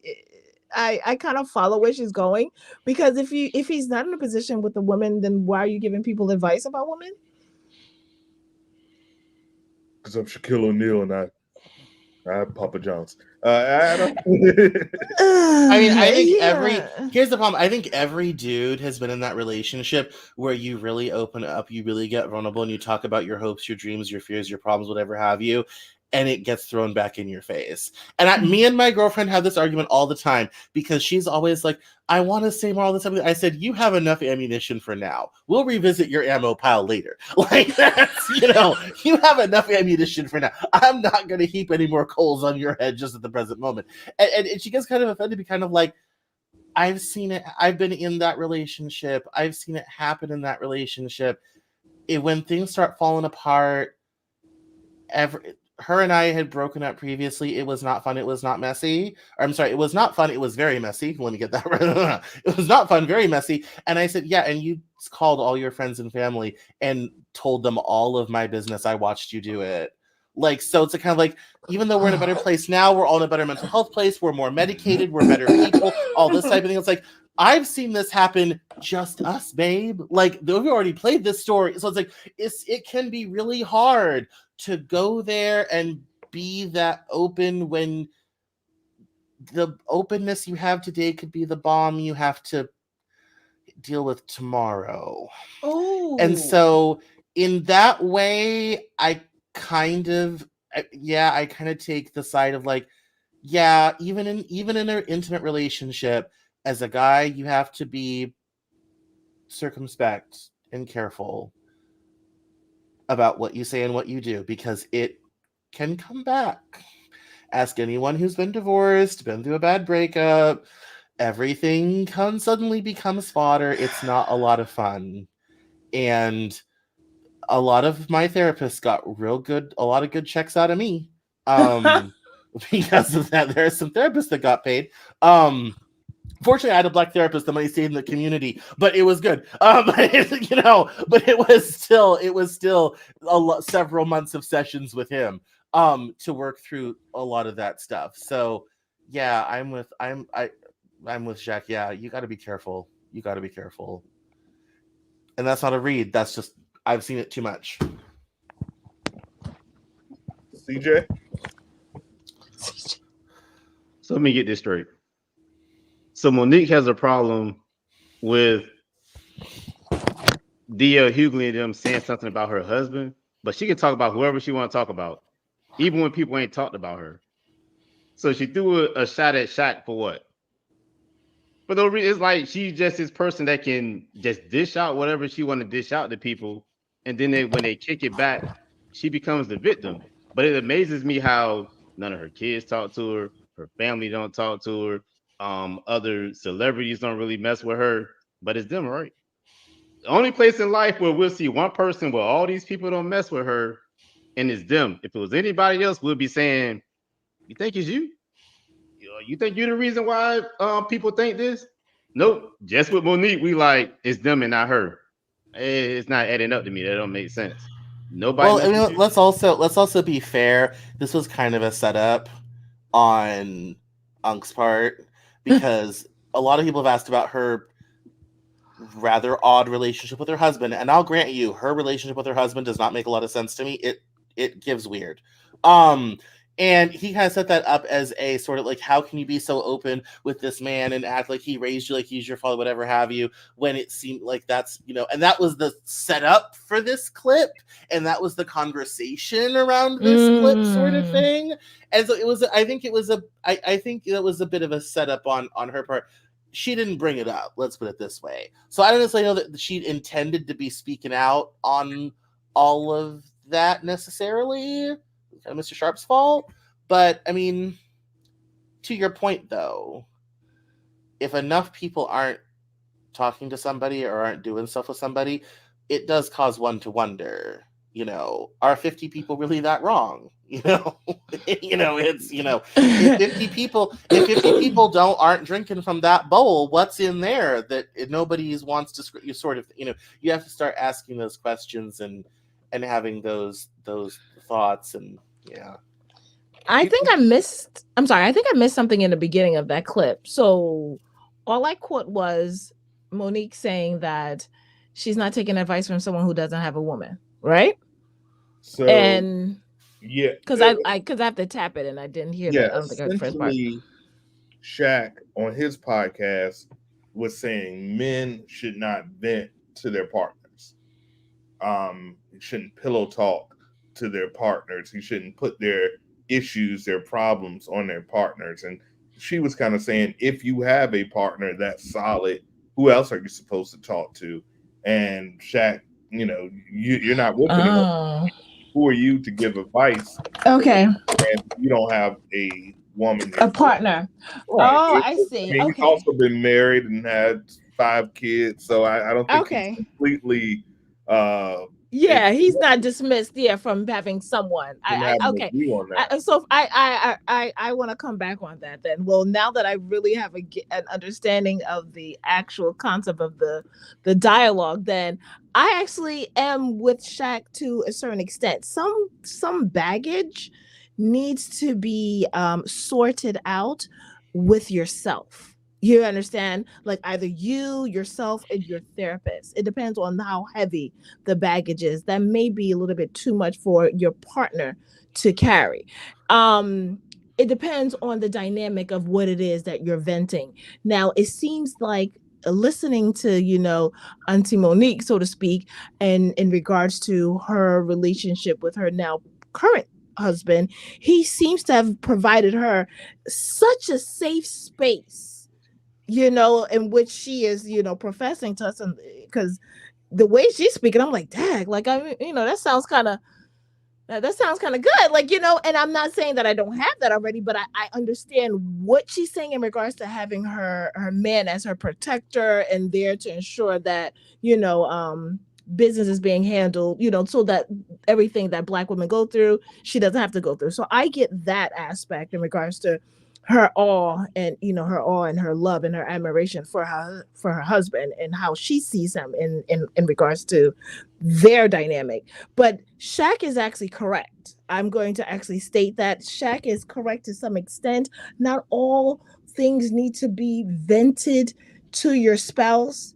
It doesn't have to be in full details, but you probably want to find I would always suggest some form of mental health, outlet in that regards to really unpack, those loads that may be a bit much for one. And once you're able to process it within yourself and have an understanding as to what you are actually going through or maybe going through, then you can maybe share a little bit with your partner. Like, I was going through this, or, so forth and so on. But because I noticed that a lot of, as a Black woman and, dating, I noticed that a lot of the men who weren't emotionally intelligent or whatnot would use women as their, informal therapist, so to speak. And then that can be a bit much. And depending on the, emotional maturity or, emotional intelligence also of their partner, then that's when obviously you get those messy situations like Cam was mentioning earlier.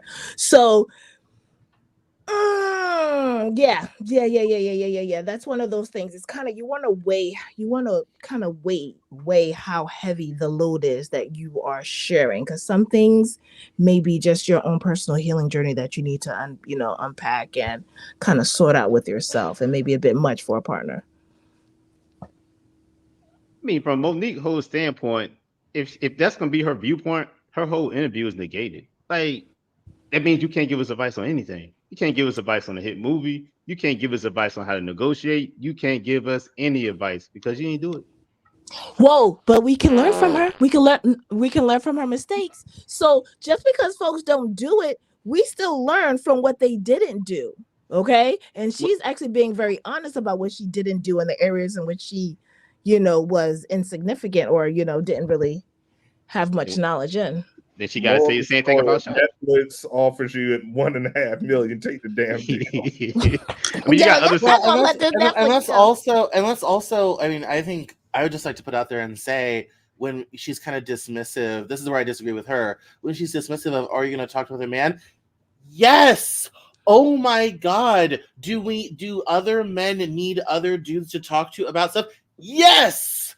Yes. Yes. Like if there's anything, I remember there was a couple times, in life where I've been going through stuff. It's been wonderful to be surrounded by a positive group of men, all races. I've done men's group work. It's been awesome and amazing along the way. I think one of the amazing things about the Will Smith Oscar slap thing is that in the aftermath of that, in all that was going on in front of television cameras, it was Black men who leapt, in the case of Denzel Washington, from their seats and surrounded him and that situation and dealt with it that way. And I'm from the South, the old-fashioned Southern way, and dealt with that while the whole world is watching.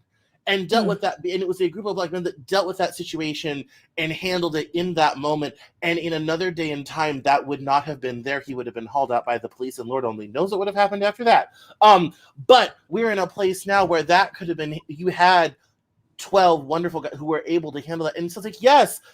Sometimes as men, we need other men around us to help deal with the things and solve the problems. So yeah, it's a good thing.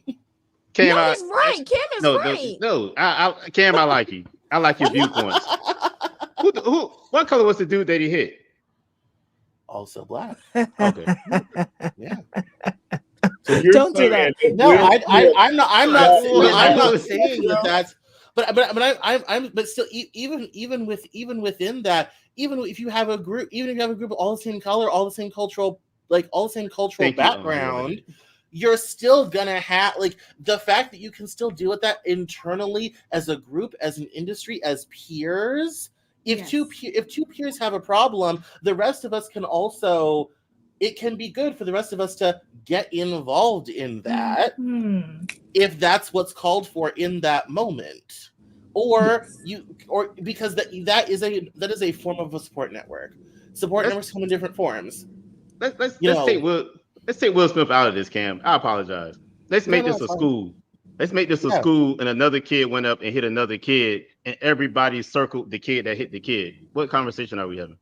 Ooh, that's okay. GRDR.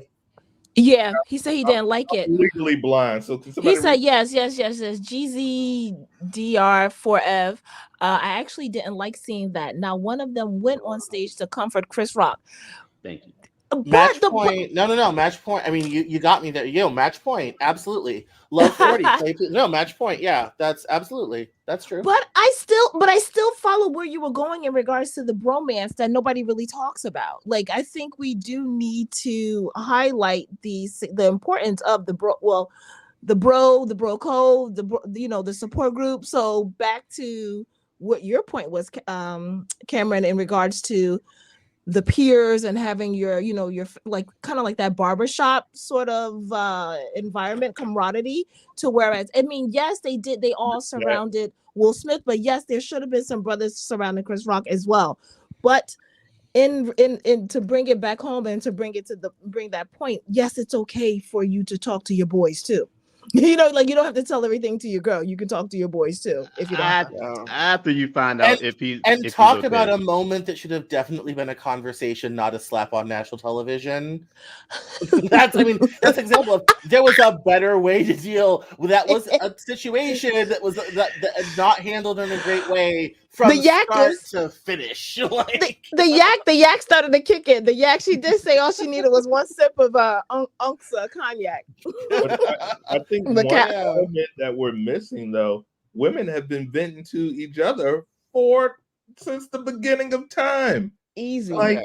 Like that's what they do. Women have gotten such bad advice from other women, and good advice, but mostly bad advice for decades, and have allowed them to make life-altering decisions. Oh my God! So, I have literally seen a female talk another female out of dating someone, and then she went and dated the guy that she was like, checkmate, gotcha. You know? So you have to be careful with anyone you talk to, male, female. Just make sure they have the best interest at heart. And because some people are out there playing, 4-dimensional chess, and we're out here playing Connect 4, thinking they're our friends, and that's checkmate. No. In my book Sweetgrass Saga, my two best gal pals are the cook and the housekeeper, Brenda and Hattie. And Brenda is named after Brenda Parker, who does a reenactment of one of George Washington's maids at Mount Vernon. And Hattie is in honor of Hattie McDaniel's first woman to win an Oscar. And so it's cook and the housekeeper. And they have lots of great moments, smoking, drinking, talking in the cookhouse, all this type of thing. And they're my gal pals all the way through. They're like who are holding it down. And it is, and some of those interactions are fun, because they also don't like the lady in the laundry. We don't like her, and so there's lots of fun interactions with that. I was just editing that section last night with the lady in the laundry, and so yeah, I mean yes, it has been there for a long. It has been that way for a long time. But again, it's about the support network. It's about the peer network, and I think other men should be reaching out to the men emotionally. Not every problem is suitable for your partner, your romantic partner, all the time, and that road goes both ways. And I think people, you say, that's, I could imagine not being able to confess everything to them. I'm like, every relationship is different. I think you have to do what works best for yours. I have to say, though, and I would talk about this a lot in my own relationship. We are two individuals with our own friends, our own lives, and when we come together, we make it more. And we're more because we both bring something with us when we arrive at that table. And I think if you both can't bring something, friends, a life, all this type of thing, then there's going to have imbalance, and there's going to be problems from that, and all this type of thing. So when two whole people come together, you make something bigger. Whereas when you have people that only are bringing bits and pieces, then you end up with not quite a whole, or you end up with kind of a glued together mosaic that's not so good. So yes, and I think Monique has obviously found someone on husband number 3 that finally works for her, and God bless it, sort of thing. But I think everyone kind of has to keep their own counsel and do what's best for them. Your mileage may vary. She had one quote, and I wish I would have chopped it up when she was talking about her third marriages, and I think she said the first marriage she just wanted to get out the house. The second marriage she just needed someone to pay her rent. So she only counts this marriage, and I'm like, holy. Yeah, that was we all caught that. But I think another thing gets lost in that she took that shot got a lot of money, right? And she took a shot at him. It's a microcosm of who she is. Like, she probably done this she showed it on the big stage. She's probably taking shots at people so many times over the years. They wouldn't do nothing. You don't know what Shaq would have did after this interview. You know what? I'm gonna bring Monique on he got the comedy thing. I'm gonna bring her on that. Took a shot at him for no reason. So now you done blackballed yourself from him. So like, she probably does this all the time. I get what you're saying. I mean, and she's a comedian, is she not? So every now and then it looks like she throws in a few jabs. So let it be funny when it come back to you. Like it's like DL said, she's a comedian when she's kicking it out, but when they kick it back to her and DL say, well, you claim your husband on your taxes. No, don't touch family. Don't touch relatives. Like all of a sudden things are off limits. But don't touch Shaq love life. Joke Shaq. Don't joke what he got going on. Give the same respect that you want back. She loves us for real. So let me get to the main event clip. We could talk about Tyler Perry. We've almost gone as long as she has, but this was the clip that kind of cut me the most. The way that Cal Jones treated her. So let's just see this clip. Kevin Hart. Not Cal Jones. Now, you know when Cat Williams said gatekeepers? Yeah. Kevin Hart. I do his podcast. Yes. And I want y'all to re-listen to the podcast so you can hear it for yourself. When he first comes on, he says, you're like my mother. You're like my aunt. You're like my sister. Okay? Then we do the podcast. We speak about the Tyler Perry situation. Oprah Winfrey, he said, I don't really know Oprah, but I'm going to reach out to Tyler. I appreciate that. Kevin kept his word. He reached out to Tyler Perry. Kevin Hart called me back about maybe a week or so later. He said, Mo, I talked to Tyler. He said he don't want to revisit it. He said, but I tell you what, let's move past that, Mo. Let's just move past that and let's just do great things. So whatever That's what Kevin said. I want you to hear me, Kevin Hart. Let's move past that, Mo. Let's do some great things together. Don't even worry about it. Whatever y'all want to do, I will partner with you. I'll executive produce with you. You just let me know what you want to do. Now, let me say that before we go any further, because I want to make sure I give Kevin Hart his proper credit. When my family was up against the wall, Kevin Hart wrote us a check and said, here you go. We're forever grateful for that. When we were able to give it back, we said, brother, we appreciate you with some interest on top, because I don't ever want nobody to think me and my husband. So I want to make sure I put that out there. That brother really helped us out when we needed to be helped out. Then when he came back with, I got you. I didn't ask Kevin Hart to do anything. He said, I'll executive produce. I'll partner with you. I said, good shit, Kevin, because we're in a deal with Endemol, and we're trying to get our talk show back. Mo, whatever it is, I got you. Now, Kevin Hart is one of the biggest entertainers right now in the world, right? And was then. We got off the phone with Kevin Hart. We called Endemol immediately and said, Kevin Hart said, whatever we want to do, he got us. He's going to partner, executive use. They was like, oh, this is incredible, because when you put Kevin Hart's name on it, you already know what it is. Correct. 2 weeks go by. We get a call from Endemol. Endemol says, we just got a call from Kevin Hart's manager, Dave Becky. And Dave Becky said, Kevin doesn't want anything to do with Monique. So whatever she told y'all, he doesn't want to do anything with her, nothing. You know, he doesn't want any kind of relationship with Monique. So what changed between? Why'd you do it like that, Kyle?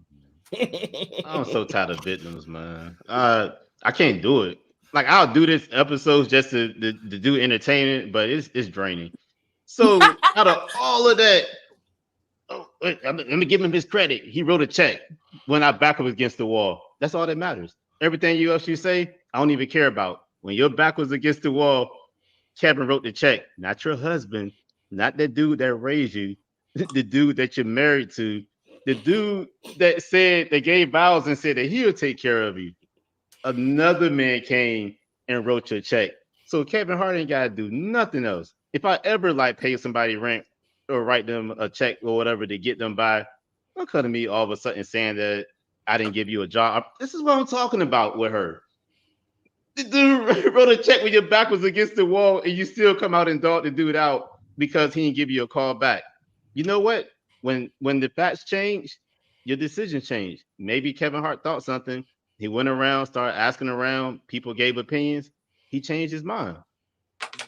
That's his money. He established himself. He has his own company, as Cam say, make a way for yourself. Kevin has done that. Through all this whole interview, I never heard Monique say anything about what she did. She goes over it real quick. I got my mouth, but she'll brag about what she do. My mouth this, my mouth this. If you say something, I'm gonna say something back. I'm gonna do this. I'm gonna do this. Where'd they get Dame Dash at? What Jay had to do? Because you can't come into meetings, acting like that. You still gotta act a certain way. That's in every part of life. And I don't know why people like giving her a pass. The same thing with Cat Williams. He started the interview off. Every spot that Kevin Hart got, I had it first. So I don't care about the rest of the interview. You turned all the positions down, and Kevin Hart, he took them. So now you're gonna throw shots at him? I don't get it. So I don't do the victim thing. Well, Shots fired. Ken, you got her. Hold on, we got a little comment here. We gotta leave this for the boy. If you play more of the clip, she said Kevin ghosted her for 2 years. That's wrong. It's like he said, yeah, I will work with you just to get rid of her. Thank you. Thank you, GZ. Yes, DR forever. That was the point that I was actually going to make as well.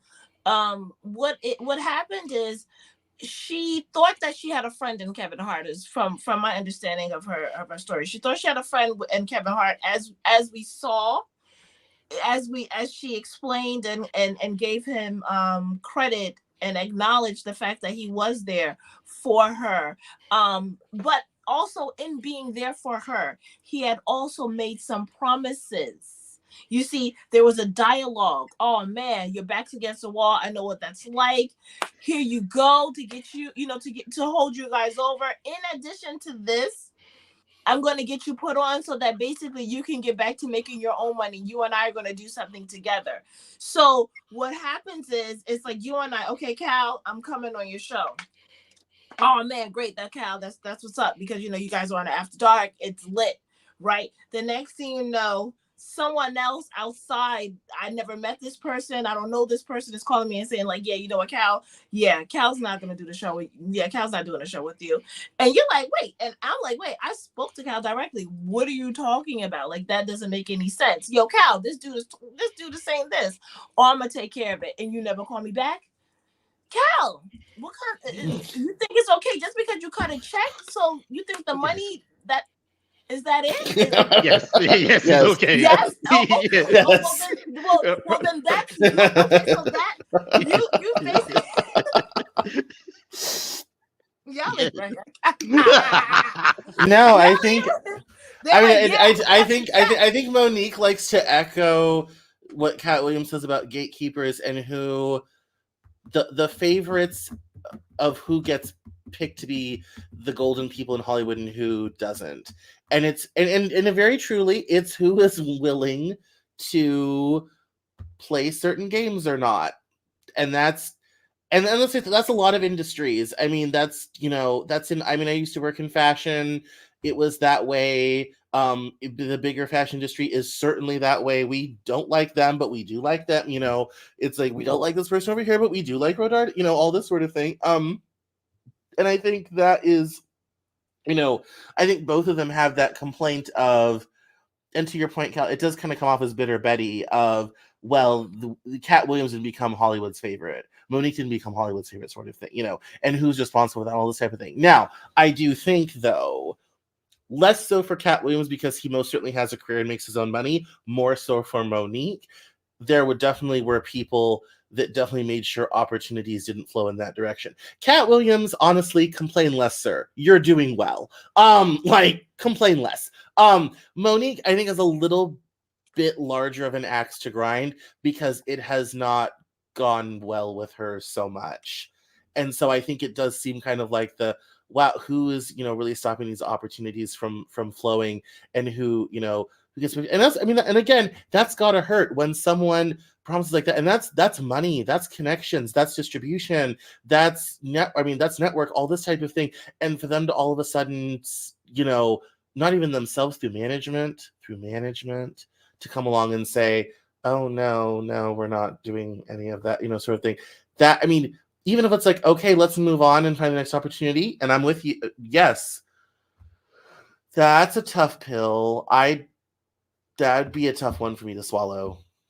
Yeah, that would be a tough one for me to swallow. Especially when you have a personal relationship, I agree. And I got to hear it from a third party. Oh no, please call me yourself and tell me that. Don't let me hear it through management. Don't let me hear it through management. Please, no. Call me yourself.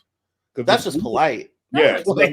Say this happened, and like I said, Spotify says, you know what, we want to buy the Down and Den franchise. We wanted the whole team, $120 million deal. We give you that Joe Rogan money, but we don't like that Cal Jones. He offends people for some reason. The women don't like the things he says. So we're gonna have to, maybe replace him or something like that. You would hate if a manager called you and was like, "Yo, Cal, sorry, I know you can do. I know you're on the entrance video, but it's nothing we can do now." The bare minimum could be like, "Yo, it's hot right now. Give me 6 months, bro. Get you cool you down, and then we'll bring you back in the play. In the meantime, here's a little bit of bread to but." At the same time, there's always three sides to every story. And the more I hear from Monique, yes, she has definitely been blackballed. Yes, she has definitely been lied to. Yes, she has definitely been treated unjust. And her resume speaks for itself. but I don't think with anything she's 100% innocent. I feel there's some arrogance with her. I feel there's some attitude with her that at the end of the day, when you don't cut the check and you don't have your own, and you're not your own boss, you put yourself in people's hands. When Hollywood dried up for Cat Williams, he made sure that he was on tour, that he was making his money, that he was able to still do his thing. Because if you're funny, funny will travel. And you can book these shows, and you can book these arenas, and you can. I feel like Kathy Griffin had to do that after the Trump mask thing. She had no management, no agent, nobody. She was her and her husband and an assistant, and that was it. And she has had the last 6 years finally just started to have management again. She's had to do it on her own. I mean, Cat Williams was smart. He made sure to, because he said on his interview, I always have pockets full of money, so that's never, like he was smart, all this type of thing. I think that's why I said Monique shouldn't have screwed up Netflix. Like, go get paid. Yeah. I mean, it is a terrible situation. And I think there are definitely within Black Hollywood. I think there's definitely a even before you get to the white folk, there's a gatekeepery system, and you have to play the game. And I think that's what Whoopi would have told her way back in the day is, look, it's hard enough out here for us already. Sometimes you got to be playing the games. And that's, and Whoopi was there when she got on The View all those years ago. She was hard up for cash and needed a job. Hollywood Squares was over. She hadn't had a movie in forever. There was a sitcom, didn't get past one season, all this type of thing. And Robert Walters gave her a shot. And no one really thought she could do that. Like, you're going to do daytime television? Okay, I guess, sort of thing. And she kind of played the game and has now turned it into a career, and she only has to work 4 days a week. And so she's gotten Troy to do Fridays. So lucky her. And so, I mean, that's, I think she would have been like, yeah, if you want to play at this level, this is the game. And if you're okay with that, welcome aboard. If you're not, then you're going to be in a different situation. And I think sorry. No, go ahead. I was just going to say, I think, and that was where the naive, that's where her comes into play in that regard. It's like, oh, wait, you guys don't care that I've done all of this and I've made it to this level? Oh, it's like that everywhere? Yeah. Oh my God. Hey guys, did you know this? And then she's a sister from Be More. So then that comes into play, it's like, I'm going to give my money. And then it got a little rough. And obviously the delivery wasn't acceptable and accepted by all. As you say, Cal, she's she speaks, you said she speaks how she speaks. She says whatever she wants out of her mouth and so forth and so on. But I hope, and it seems like over the years she's learned that it hasn't gotten her far as well. So, seems like her husband and her working on herself, and she seems to have polished herself up, and she understands where she's gone wrong. It looks like it. There seems to be some remorse there, Mars. I saw some remorse in. I'm sure her bank account has some remorse, I definitely probably think when she looks and says, damn, I would like to get this bathroom remodeled, but Precious 2 isn't on the agenda. Oh, God.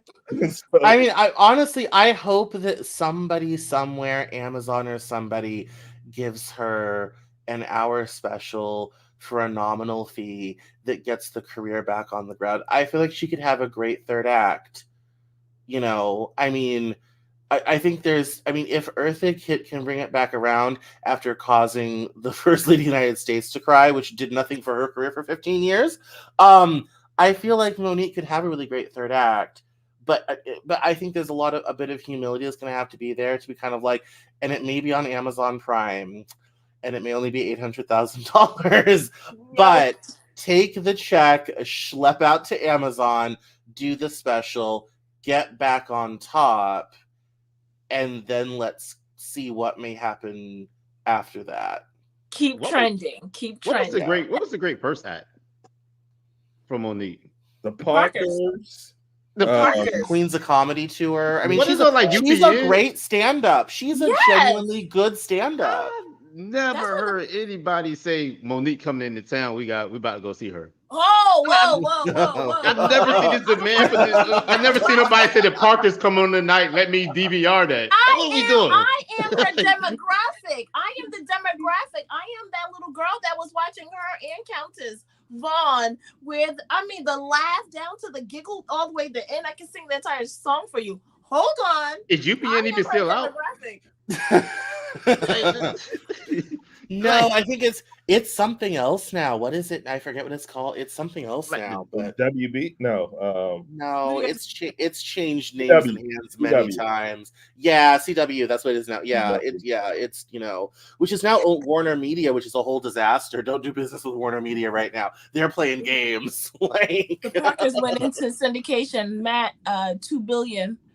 Made $2 billion. That's what she said. That's what she said. Yeah, I like to do I do my own research though. I get it. If she, I like to. I want to see those numbers myself. I get you.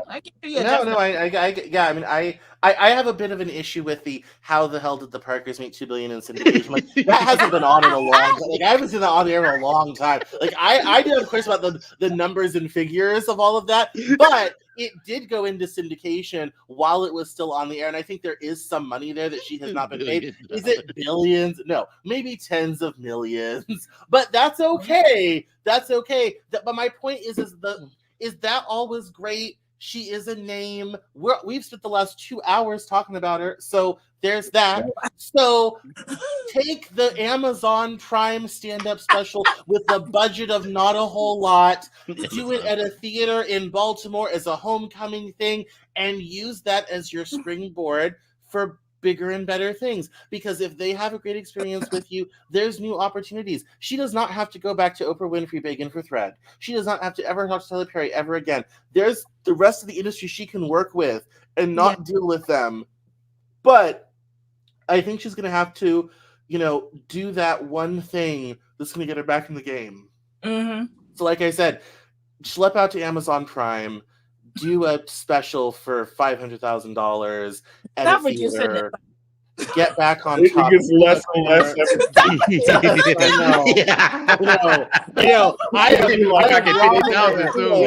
Every 2 minutes, I'm lowering the money. Like, Damn, I don't like your negotiation skills. She could be making less than us soon. Go get that $2,000. Hiring $15 an hour. You get all the numbers you can need. It's a really good deal. He's doing her worse than me. But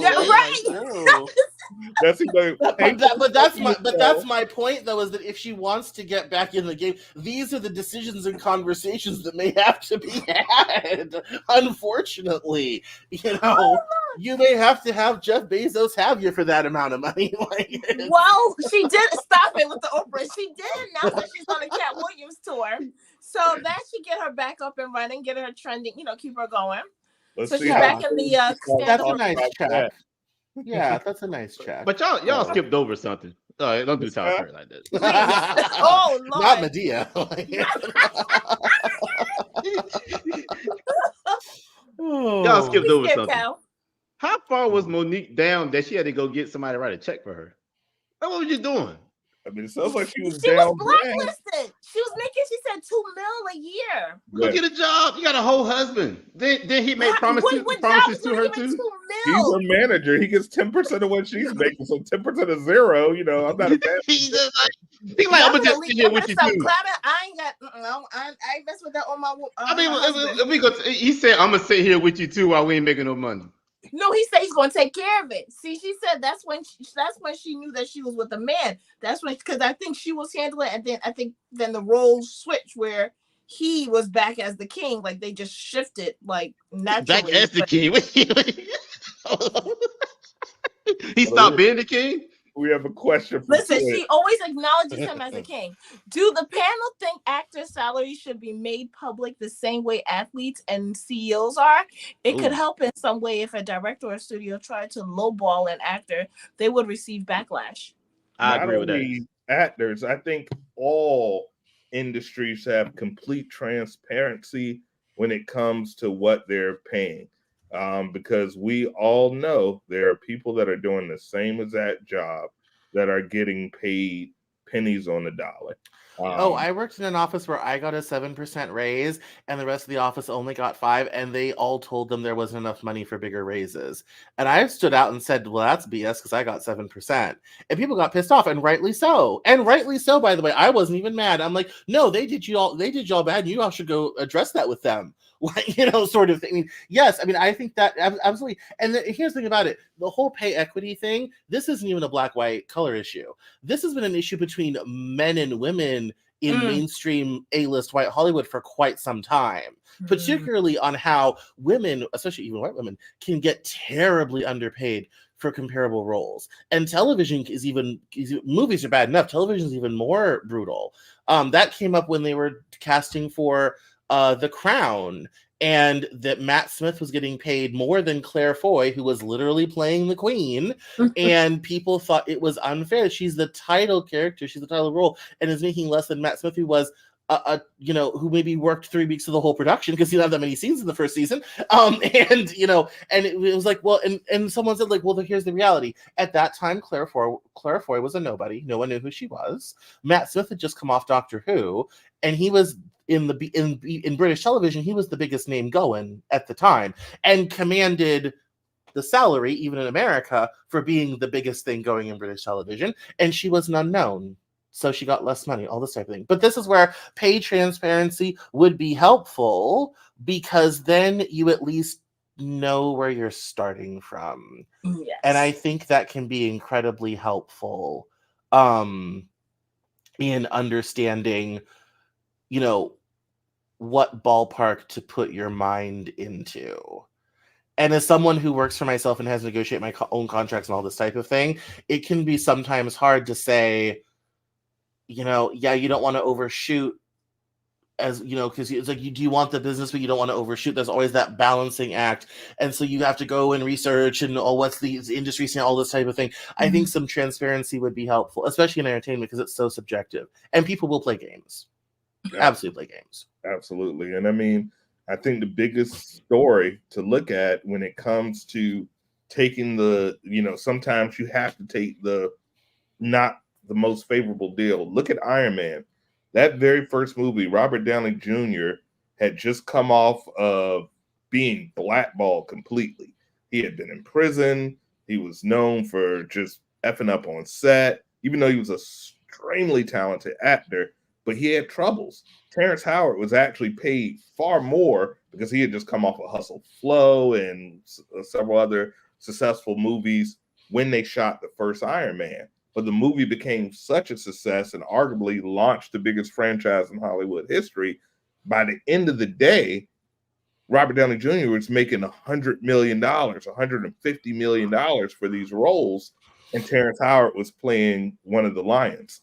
So it's a very fine balance, and sometimes you have to take that low deal and bet on yourself that your performance is going to get you to the next level. And then there's sometimes that no matter what your performance calls for, you're going to get the raw end of the stick because you don't have stroke.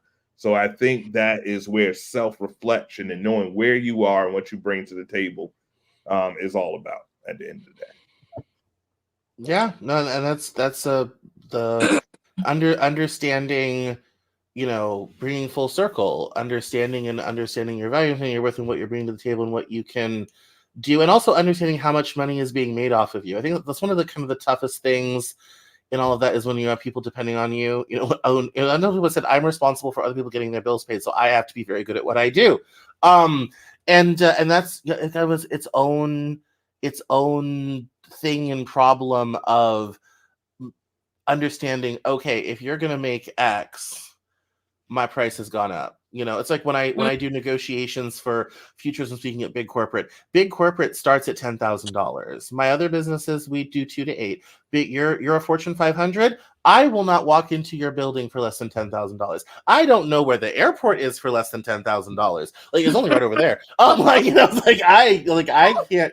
It's like, ooh, the Acela station is so far away for less than $10,000. They're only in New York. I'm only 2 hours away. Like, sort of thing. Like, you have to understand what league you're playing in. And that's where the naivete that Nikki mentioned comes in. You have to understand what league you're playing in. If I'm supposed to go to New York and give a speech to a big corporation, yeah, that's $10,000. If I'm going to do a small trade organization of concrete manufacturers in the Midwest, they can pay $4,000. Like, that's fine. That's their lane, and we're going to be grateful for that check. And you'll see me in Indianapolis. I think you have to understand the league and where you're at, and what you're doing, and what lane you're playing. And I think and here's where I think Monique's right. I think she's learned this lesson the hard way.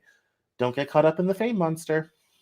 Because it will cost you money. It certainly has moral her. of the story. This is the moral of the story.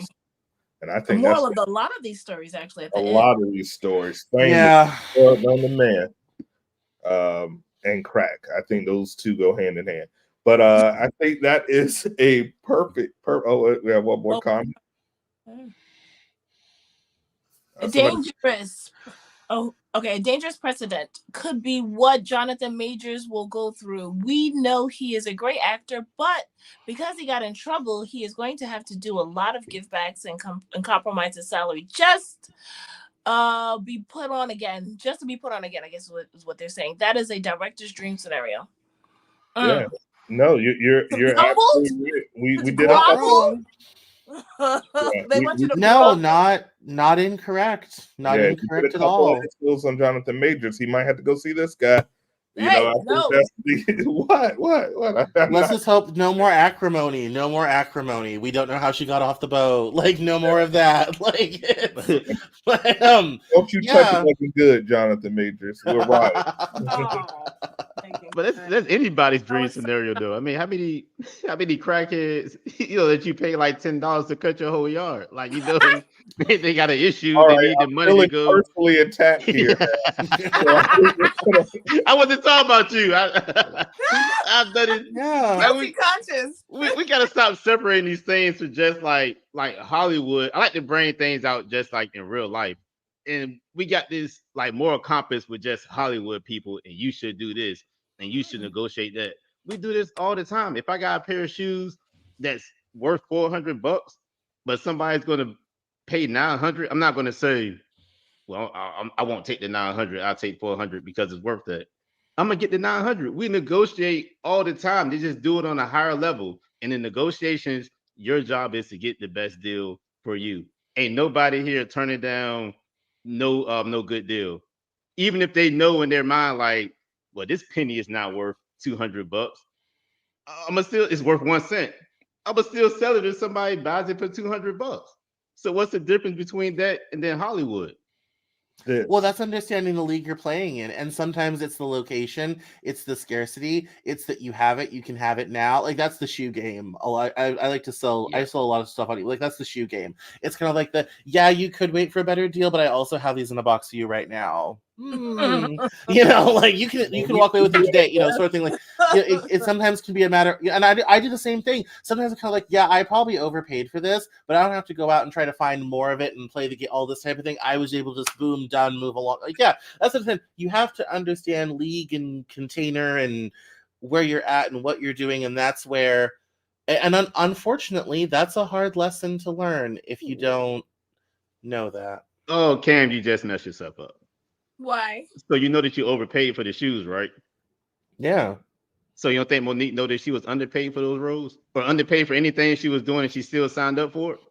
No, that's why I say it's a hard lesson. Oh, so I want her to know. I'm saying in a roundabout way. I do agree with you, and this is the hard lesson: is that you're right. You do have to negotiate your own deal. You do have to advocate for yourself. That's, I think, the hard lesson that has come out of all of this in a weird way. So should we feel sympathy? I don't necessarily feel sympathy over the money as much as I feel the sympathy over the treatment. It's the personal stuff that has me more than the money. The money is things that she did not do that was not necessarily so smart, and she kind of half admits that, not overtly, but kind of subtext. You can kind of see that's kind of poor decisions were made. the personal interactions, the personal treatment, how all of that went down, the fact that this is, for better or for worse, still a hot topic all these years later, and there hasn't been the type of, I think, conversations and whatnot that I think she really deserves. That's what I think bothers me the most. As I said from the very beginning, it hurts more when it comes from our own than kind of anywhere else. And that's where I think the issue lies. The money is the money, but it's the personal interaction. That's what hurts. That's what hurts. But Shannon Sharpe said something in the interview though. He said you can't chase a lie. So what if she's lying? Then what? No matter what I say, I can never come back what she say because she's lying. So that's why maybe people just don't even say she's not anything. lying because Tyler Perry, she was right about. Perry has come out. I mean, I think here's the great thing about the stylist as well. She's saying that everything that she's saying can be accounted for if we go back in any of her recorded, interviews and whatnot. So everything she's saying can be confirmed according to. And here's the other. I think the good part is with all of this hubbub this week that has happened and all this sort of thing, the truth will out, as we like to say. As my British friends would say, the truth will out. And that's what. So if there's anything here that doesn't pass the test, we will know in no short time. Lord knows the Shade Room is working night and day on Black Twitter. Yes, people. Yes, the social media goes night and day. If there's any whatever it is, all this stuff, the truth will out. The truth will out. I mean, Deal Healy already did the from my couch video to say his piece about it already. So the truth will out, and if there's discrepancies, then that's worth talking about too. No one's above anything. Nobody gets a pass for having discrepancies in their story. Be honest, be upfront. And if there's a problem, then there's a problem, and we'll find out soon enough. It won't take long. I can't wait. Yeah. Well, guys, this has been a phenomenal episode, one of the best episodes of this early year. I have to thank my illustrious panel. I'm going to give you guys, we're going to go around the room and I want to give the audience at home just an opportunity to check out these incredible artists that have spent so much of their time this evening to talk about Auntie Mo and So we'll start with you, Nikki New. If you could, please just let the people know where they can find you and anything you want to promote. The floor is yours. All right. Well, you all can find me on all your social media platforms at Are You Mad? That's ARGH, the letter U, MAD. Right now, we have just relaunched our website in which we're offering mindful coaching classes. So this is something new in which we're giving out free classes for Black Future Month, starting the 15th until the end of the year, until the end of the month, until the 29th. So from February 15th to the 29th, you can go ahead and click the link and book a free Black Future special mindful session. Please check her out. Monique, give her a call. I think she can help you. Oh, no. I pay homage to the elders. So I still give her respect because she still is elder. She still is like, you calling me old? Exactly. No. You know what I mean? I give that regard, and she can probably teach me something is what I'm trying to say. But I understand that the children do have the ability to also, educate the elders too. But tell her, don't say no to Netflix. Kyle, please let the people know where to find you. First thing, thank y'all for letting me on the show. I got jumped by the gatekeepers of the Den. I'm pretty sure I'm gonna be blackballed from all the other podcasts.